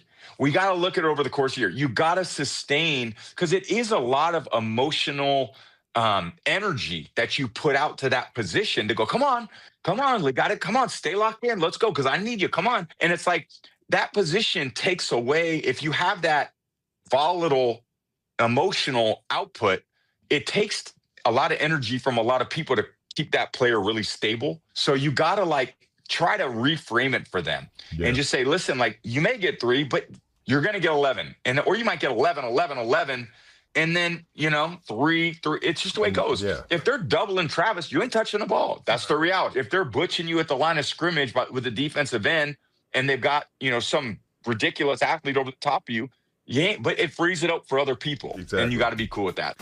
Bink, he said the more things change, the more they say the same. But in Kansas City, at least as of now, they don't have any prima donna diva wide receivers. Are you surprised by Tom Brady's comments, and are you happy that maybe the Chiefs have avoided this pitfall that Brady says exists all across the NFL? Yeah, you just have to be careful. Certain guys, and the one good thing about the Chiefs are you walk into that locker room and you got Patrick Mahomes there. You have established guys that are number 1 in the NFL, and Creed Humphrey at the position, and Trey Smith, and you got Travis Kelce, Hall of Famers everywhere. Your head coach is a Hall of Famer. But yeah, I'm glad the kind of Chiefs have kind of backed away from prima donnas, or when it's about ready to really start and call on your agent about not getting enough catches, that you quickly jettison said player for more draft picks like they've done in the past. But the quarterback role is so much different now. It's a babysitter. It's like playing backyard football. You've all heard it. You've gone into the huddle and someone's always open. They're not, but they're always saying they're open. Hey, I can beat this man. Just throw me. I'll do the slant again. Just hit me on that. And you forget about all the other players that are playing as well. But the player, you can always tell at the end of a game. Like if someone has only like 2 or 3 catches or, 20 yards rushing or whatever, and they're kind of, down after the game, but they won the game. Like the most important thing is to actually win the game. And I think that it gets lost in the shuffle at some points. Rob, thanks for you producing the operation. Thanks to Josh Vernier joining us for his weekly segment. Josh Vernier comes your way next as the Royals in Baltimore. Ladies and gentlemen, the weekend. You're listening to The Drive with Karen.